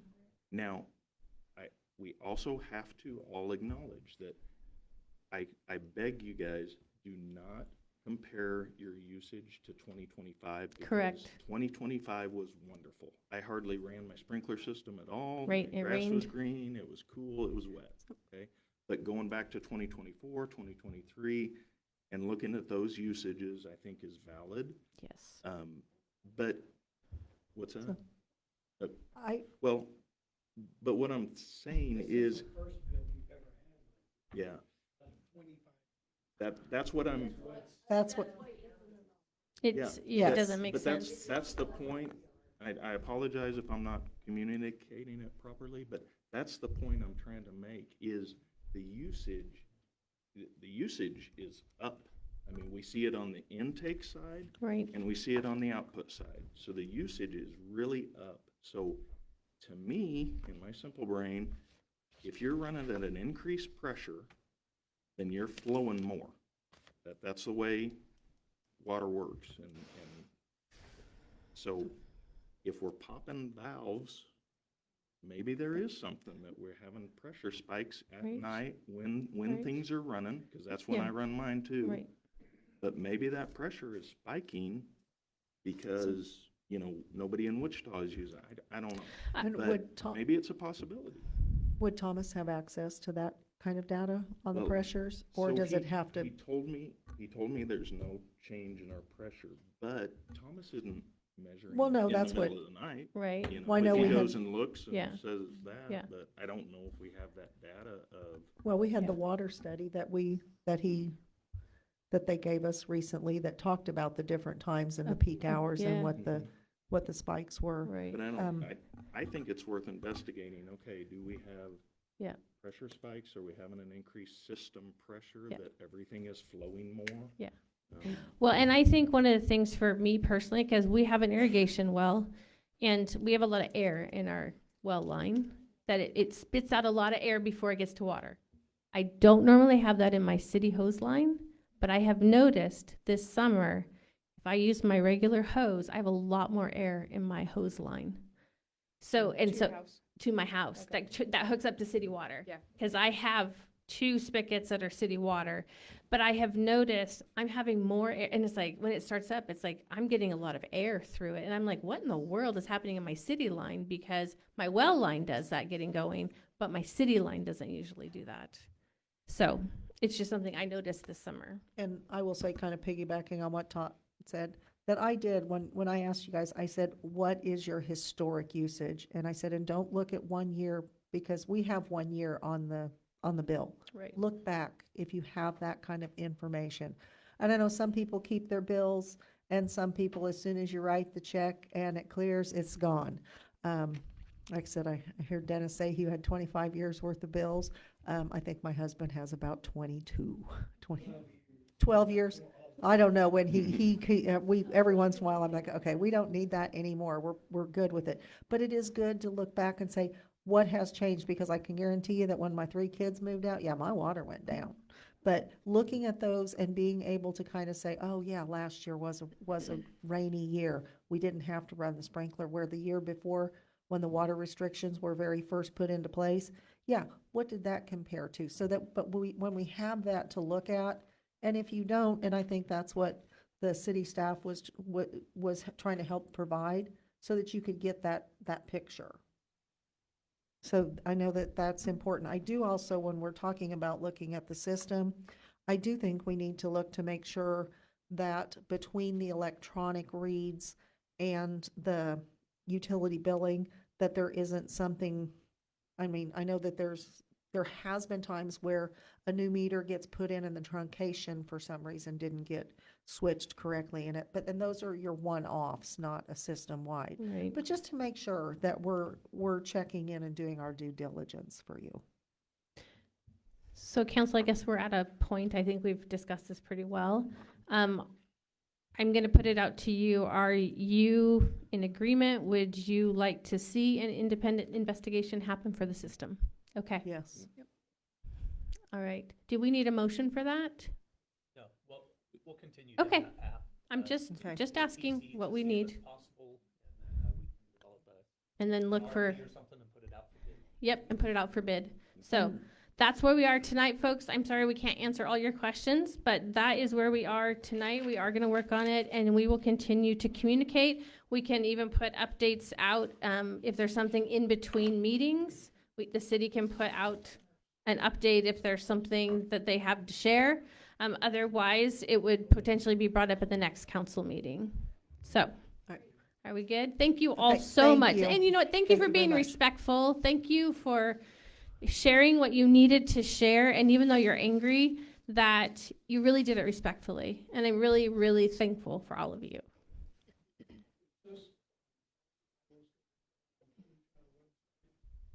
Well, it will eventually. It's going to take some time. You know, we aren't going to resolve it tomorrow. But Yeah. it's like, what? Well, let's talk about the, Matt, I think one of the things you said was, or maybe mentioned to me, but everybody checking your meter, which I do regularly, but checking your meter at the first of the month. Yeah, we I know we've encourage talked about everybody it's to check kind of, your meter, keep we're track of into it. Those numbers, yeah. But absolutely. make sure you check that. I've experienced this a lot of times, is like every year I get my July water bill and I'm shutting off the sprinklers. Cause we used to have a well when we lived before and it was wonderful, but, so I get it, but we are very much looking to try to find what's wrong. And I guess I would request, could we go ahead and put something out to the community on the Facebook page or even the website that says, if you have not reported a high water bill for July, please contact City Hall. I would really appreciate that. So we can try to, and you know, if you have neighbors around you or you haven't reported, you don't necessarily have to come into City Hall. You could just call, right? Okay, so if it's easier just to call, please, so we can get as many of these high bills recorded as possible and get your neighbors to do the same thing, so we can get a better picture of what is happening. So thank you, everybody. And if anybody hears anything else about spikes or spike issues Or valves. or valve blowing, please let Thomas, or let city know, let Thomas know as soon as possible. 'Cause that might be part of the puzzle. Okay, we have a little bit of city business to finish, and if you guys want to take off, please feel free to go. Have a wonderful evening. What, We're- you don't want to hang out? Oh, my gosh. Thank you for enduring this far. Thank you. Okay, we have 3 pretty quick last items. Whoops. And if you could do me a favor, if you guys want to chat, just chat outside so we can finish up, please. Okay, so we're going to move on to the next item, PEC inspection contract, Young Industrial, Fourth Water and Sewer. Mayor and Is- Council, this is an inspection agreement for the Young Industrial Fourth, which is the Seal Lab project. The cost of this will be paid through the temp notes that were issued for that project and assessed back to the property. So it's the city's assurance that things are being installed correctly when it comes to the water and sewer, what we do on it. Any questions, council? If not, I would entertain a motion. I move we approve the PEC inspection agreement as presented and authorize the mayor to sign. Second. Motion by Councilmember Hedstrom, second by Councilmember Baldridge. All in favor? Aye. Motion passes 3-0. Moving on to budget hearing publication authorization. Mayor and Council, like we discussed at the budget workshop, we need to publish the budget hearing for September 10th as part of the budget process. This is not adopting the budget, this is just publishing a public hearing for.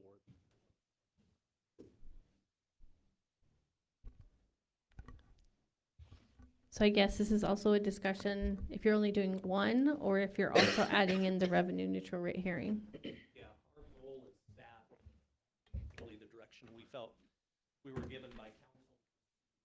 Well. That revenue neutral rate budget, which we've been working on, and that's what was presented to lower our mill levy by 1.5%. Okay. Revenue. So is it, what was the 4%? Well, I guess I should say approximately. Is it, well, no, It no, would be taking it down to a revenue. excuse me. Oh, He yeah, said he it was a said 4.14. He said it was a 4.1% reduction, and you're saying it's a 1% reduction. Or do you mean 1 mil? You mean 1.5 mils. okay, you said percent. Okay, 1.5, yeah, okay, Okay, that's where, Mils. okay, so down 1.5 mils to, okay. Revenue neutral rate. Yes, okay, but I was like, wait a minute, well, okay, I'm hearing things. Okay, so 1.5 mils. I mean, I know personally, We don't need it. I was in favor of the revenue neutral rate. I was concerned when I found out could be a potential sales tax difference, and that's why we asked for that information, and we don't have It's it. not available. So,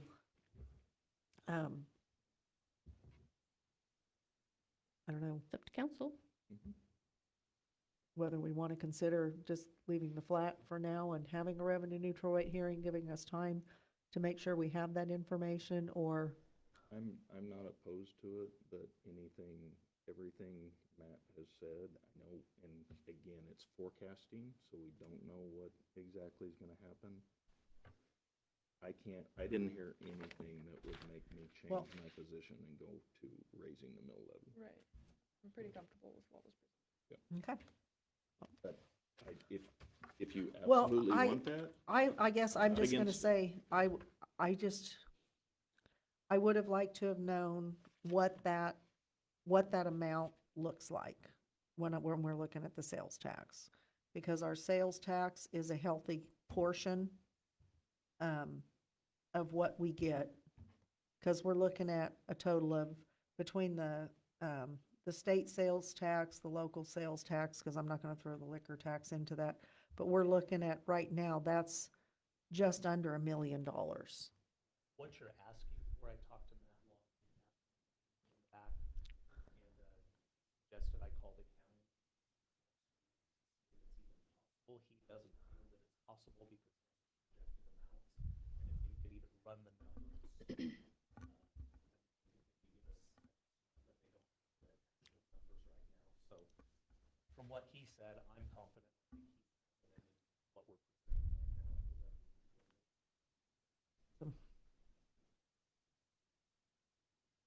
It's like someone, like I said, is it gonna, I'm just, I don't know.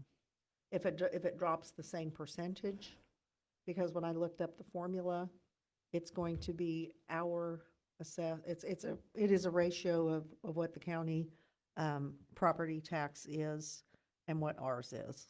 And so if ours is, and you said theirs was 400,000, and we would be a very small percentage of that. So- Yeah, correct? their overall loss was gonna be projected to be around 600,000, a little over So- 600,000. so we're just a percent of that 600,000, so. Going forward, I would like us to find out what that formula is, so that in the future, that if we do this again in the future, that it's something that we actually can forecast pretty well, to be like, okay, we know that we have the possibility of losing this much money in sales tax because this is what we're choosing to do. And, I mean, yeah, like I said, I'm all for the revenue neutral rate. I voted against increasing it to begin with, so Yep. I just was asking the questions because at that point in time, I didn't know that the sales tax would be impacted or to what degree. So I'm fine, and if we Okay. can live with it. So we're just doing the Look one at the- hearing then, is that correct? We just need the budget. Okay, okay. So do we just need a motion to approve that, to authorize publication? Yep, as Okay. presented. I move we approve the budget hearing publication authorization as presented. Presented? Oh, did you second it? Yeah. Okay. Motion by Councilmember Hedstrom, second by Councilmember Baldridge. All in favor? Aye. Motion passes 3-0. Okay, moving on to item D, LKM voting delegate. Mayor and council, the mayor had asked us to put this on at the last minute. I looked into it just a little bit, discussed it internally with staff. I guess what I would ask, until we get a little more information on this, and we have a full council to designate that person, table this for the next. Do we have enough time to still make the deadline? The deadline's September 17th. Okay. Okay. Yeah, I don't know if anyone else, I mean, you have to attend the conference in order to be a delegate for your city. So I don't know if anybody else is registered to go. No, was this this was a last minute ad? It was a was- last minute ad. Okay, because I was gonna say, yeah, I didn't have any information on it, so It's just I wasn't so that our prepared city to has act. representation in Yep. voting on policy. So, So, okay, so do you need a motion to table it or is it just tabled? if we- Okay, so a motion to table, I make please. a motion that we table the LKM voting delegate. Second. Motion by Councilmember Moreland, second by Councilmember Hedstrom. All in favor? Aye. Motion passes 3-0. Moving on to council reports, discussion, and requests. I brought up several things with the CIP last time, and I guess I feel like there's no clarification on how we're actually moving forward with this. There's been no discussion with council whether we're leaving it as is. Are we gonna work on this document? Because, I mean, I heard Thomas share that he doesn't really need his items in here until he finds out what's happening with the Public Works facility. So, and then there was questions about a sidewalk master plan, which is in for next year. We already have a sidewalk plan with the Arts and Business District as well as the corridor improvements. So there's just questions about what should be included. Yeah, I think the important thing to remember with the CIP is it is a working document. We use it as a plan. So you're not really, if we do anything today, it's not set in stone. CIP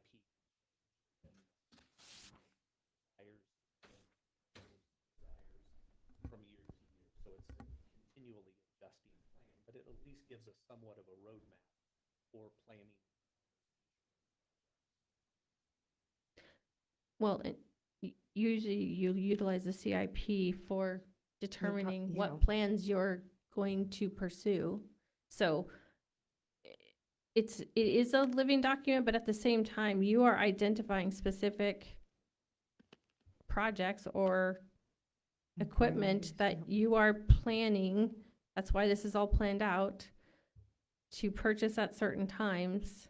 So I guess for me, with the corridor improvement and the sidewalk master plan, to me, that would be like Arts and Business District Phase 2. I mean, it wouldn't be broken. We don't need a sidewalk master plan. We already have one. And that would be, are we gonna change it to monies for PEC to design the next phase? So I'm saying, to me, this does not represent necessarily what we are looking at for our future planning for capital improvement for all of these items. What would you like us to adjust? I guess I can state it again. The corridor improvement and the sidewalk master plan, that's the Arts and Business District Phase 2. And that would be pursuing WAMPO funding grants. But I also asked the question earlier in the budget workshop. We don't have an idea yet of when the first phase is going to be paid, when we're going to start paying for it, and when is the forecast of when it's going to be paid off. Yes, we're going to start working potentially on Phase 2, but we have to know when monies are going to be available and how to forecast when that's feasible with the 1% sales tax. So, and I know that I don't know, or we don't know what is our current balance. No. With our 1%, what is the balance in that fund? I don't know. Okay, But well, it just, Well, we provide that to council. okay, I, Yeah, that Was it- He breaks the because it's sales always tax down. more than we expected. Yeah. That's why it's like, can we pay it off like in 3 years? I mean, is that gonna be a fast payoff if, the sales tax keeps coming in? And it's like, if that's the case, it's like, Okay, well, we need to start thinking about the next phase then. I mean, I see the sales tax that we receive, but Is it where split is- out? No, that's not, that's. That's what I keep asking for, is the split out. So that is not.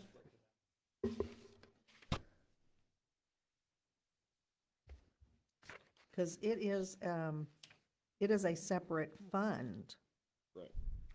And he's given them, I just. I think the he only has thing I shared with it the only thing I separately. remember is that it's always comes in higher. And we're always- Right. Well, and that's where, and the reason I'm bringing that up is because we know that the temp note for that comes due this year. Mhm.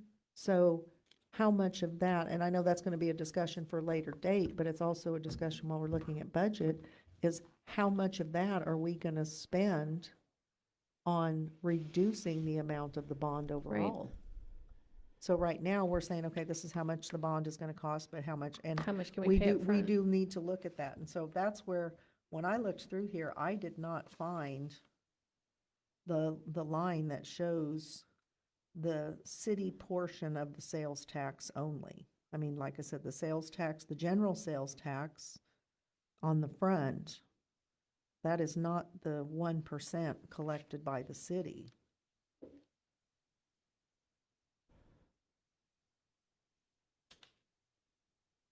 And, yeah. Without any formal, I can't have the documents supplied to you, so all I can. do Well, is get that in. so I guess that's where That's where I'm when struggling we're with the looking CIP. forward to it and knowing that's part of our CIP, that, I mean, and it's not mentioned on the CIP document that sales tax is even a part of where that funding is gonna come from. Right. The other thing that I would ask is when we have, I know that we set the parks by policy, but just like we estimate, I would like to see an estimate of how much annual goes in there, just like we have the annual for the highway, so we have an amount, because, I mean, I don't know how much that, and I understand that this, because this is a living document, that is just gonna be an estimate, but it would be good to see an estimate there Number. for the spending Mhm. instead of just, well, that's policy. Mhm. And I know it's gonna change based on the mill rate, because it's based on the mill rate, but to have basically a general idea. And then I know that we have that patrol vehicle in there for 2027, and we had talked about as a council No. not having a replacement vehicle until 2028. Well, And and that's true. That is true. So, As we work through stuff, like I said, she had concern that we may need to replace one this year, so Okay. we want to make sure that we have money built into the budget. and It's not good planning with any type of city equipment to say we for sure are not going to purchase So, this until this year. how do we make, Especially when So, one of Thomas's trucks could go down this year and we. and do we have a, He has an that's why we equipment have reserve. equipment reserve. Right. Does the police department have an equipment reserve That's where we're. that they're building? So, how do can we? just take it off of there. No, I'm just asking, how are we building, how is that fund being built? Because like the next time we say that there's not gonna be another one until 2031. So it's 2028. Well, it was supposed to be. it so- says, it said 28 and 31. 28 and And they're 31. changing it to 27 and Well, 31. And like I said, this is a living, breathing document and that can change at a moment's notice. I guess, so I'm asking, how are we, so Public Works has built an equipment fund for many years. So how are we building an equipment reserve fund then for the police department? And what is being budgeted annually to go in there? That's a question that I have. I'll bring that information. Okay. So, and then when we talked about the Public Works, I mean, Thomas said that if we're gonna do an assessment, he wouldn't be considering any equipment until a decision is like made after the assessment is done for the utilities. So it's like, or the, for the potential facility, and so it's like, I mean, I guess I heard him that he's sort of just in a pause until that occurs, so he's not planning to move forward with purchasing any equipment at this time. He even talked about being able to rent something in the meantime. So I guess this has to go to the planning commission. I just want to make sure we are presenting to the planning commission for review and approval prior to it coming back to the council, and that it reflects what the council's actually looking Yeah, this at does doing. reflect what Thomas requested, had requested by use. He said he didn't need that until he figured out what he was doing with his facility, so we took it off. You took all of them off? Well, That multi-use the multi-use machine. Oh, because he talked about even the brine. I thought he said he wouldn't do anything until, Thomas wanted Brine to- machines on there.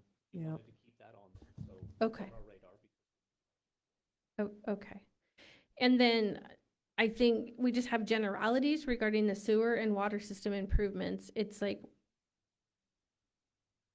are we going to seek PEC to help us work on some stage information so that we have some idea of general So- costs for potential expansion of the And- sewer and water systems, like, I just feel like And- those are general numbers and they're gonna be bonded out, and it's like, we don't really have anything specific that we're talking about. So is that sewer improvement, so that is not, sewer expansion, that is only sewer, It says increased capacity. so that, well, I know, but Yeah. is that increasing the Oh, capacity that for we have the now. infrastructure we currently have, or expanding the infrastructure for new Could be development? either, or we don't know what. Talked about this many times. Okay. We're planning, still investing. Okay. Keep money, or we need to have a plan of So- what we're looking for. Okay. We don't have a. So we're not saving towards that like like we do with the Street. the streets? Because the $50,000, so like on Woodlawn overlay, that's $50,000 per year that we're putting into it. So I would ask that if it's something that we are putting in annually to build that fund, that we note it on here that way. So like I said, for instance, that one, yeah, we're putting $50,000 per year, every year, because we know we're gonna have to have it coming and we want something saved up. And the same with the park, that is, how much is, and I know it says annual at the beginning, but like the Woodlawn overlay, yes, we expect to do it in 2031, but we are still putting in $50,000 per year until that time, and we have been for a while.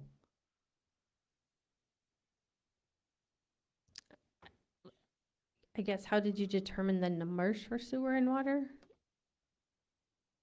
I guess that's a question I have. They were just, we don't, exactly. Okay. And so, what is your thinking of, like, not trying to start building a fund up for that? I know that had been talked about a few years ago. That was when a large mill increase was We have proposed. water and sewer reserves, but any project like that, the scope of a Okay, project probably. okay, okay. So is there a way that we can put in here that, yes, because we expect a regular replacement for the police vehicle to be in 2028, but still have something for a contingency? Because I feel like if we look at this and it says, hey, we're getting a new police car in 2027, then we're like, okay, when do we get the police car in 2027? And that's actually part of our plan. That we are replacing a vehicle in 2027. I would almost, like wanted to say, only in case of an emergency. I don't know. I feel like we as a council said that 2028 was the next time we wanted to replace a vehicle. But yes, if something happens and we have to come up with it, I don't want it to not be available, Right. but I don't want it to feel like, oh yes, this is the plan and we're gonna, because that's not what we intended the plan to be. So we can, on the Agreed, CIP, but we would have to approve it anyway. we can't just. But We even had to approve the insurance. we can Yeah. change on the CIP for the sake of this discussion, we can change that to. Have it at So- 28, knowing that it will be, money's there, and if something happens. Okay, That would like I be said, good. I would, yeah, Put in that, reserve, and then we're Yeah. planning on buying one in 28. we're Right. planning on buying one in 28, and hopefully, nothing happens that we need to, but, Right. okay, so, Anything else, council?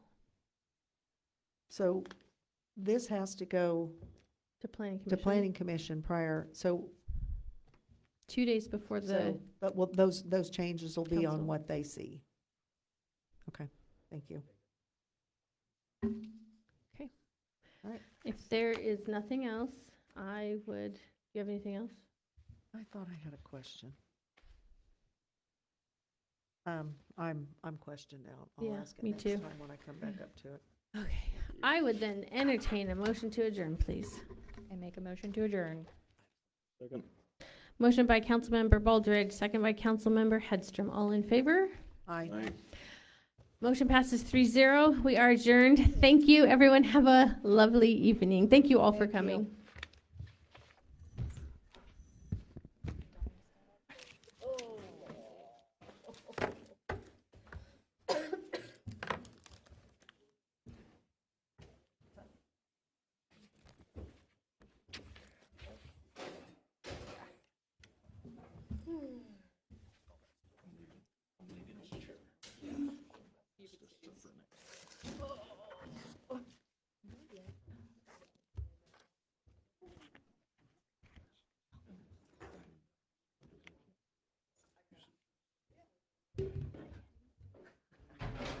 Not today.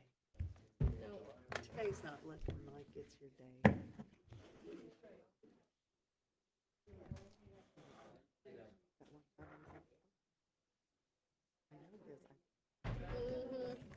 Dude, don't try this shit on me. Andrew, I'm really out of here.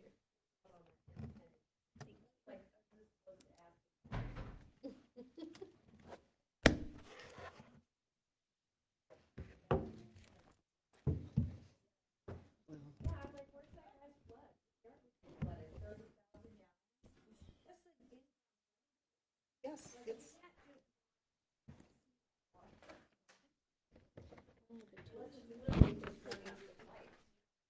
Well, that's where, so I will say a toilet flapper.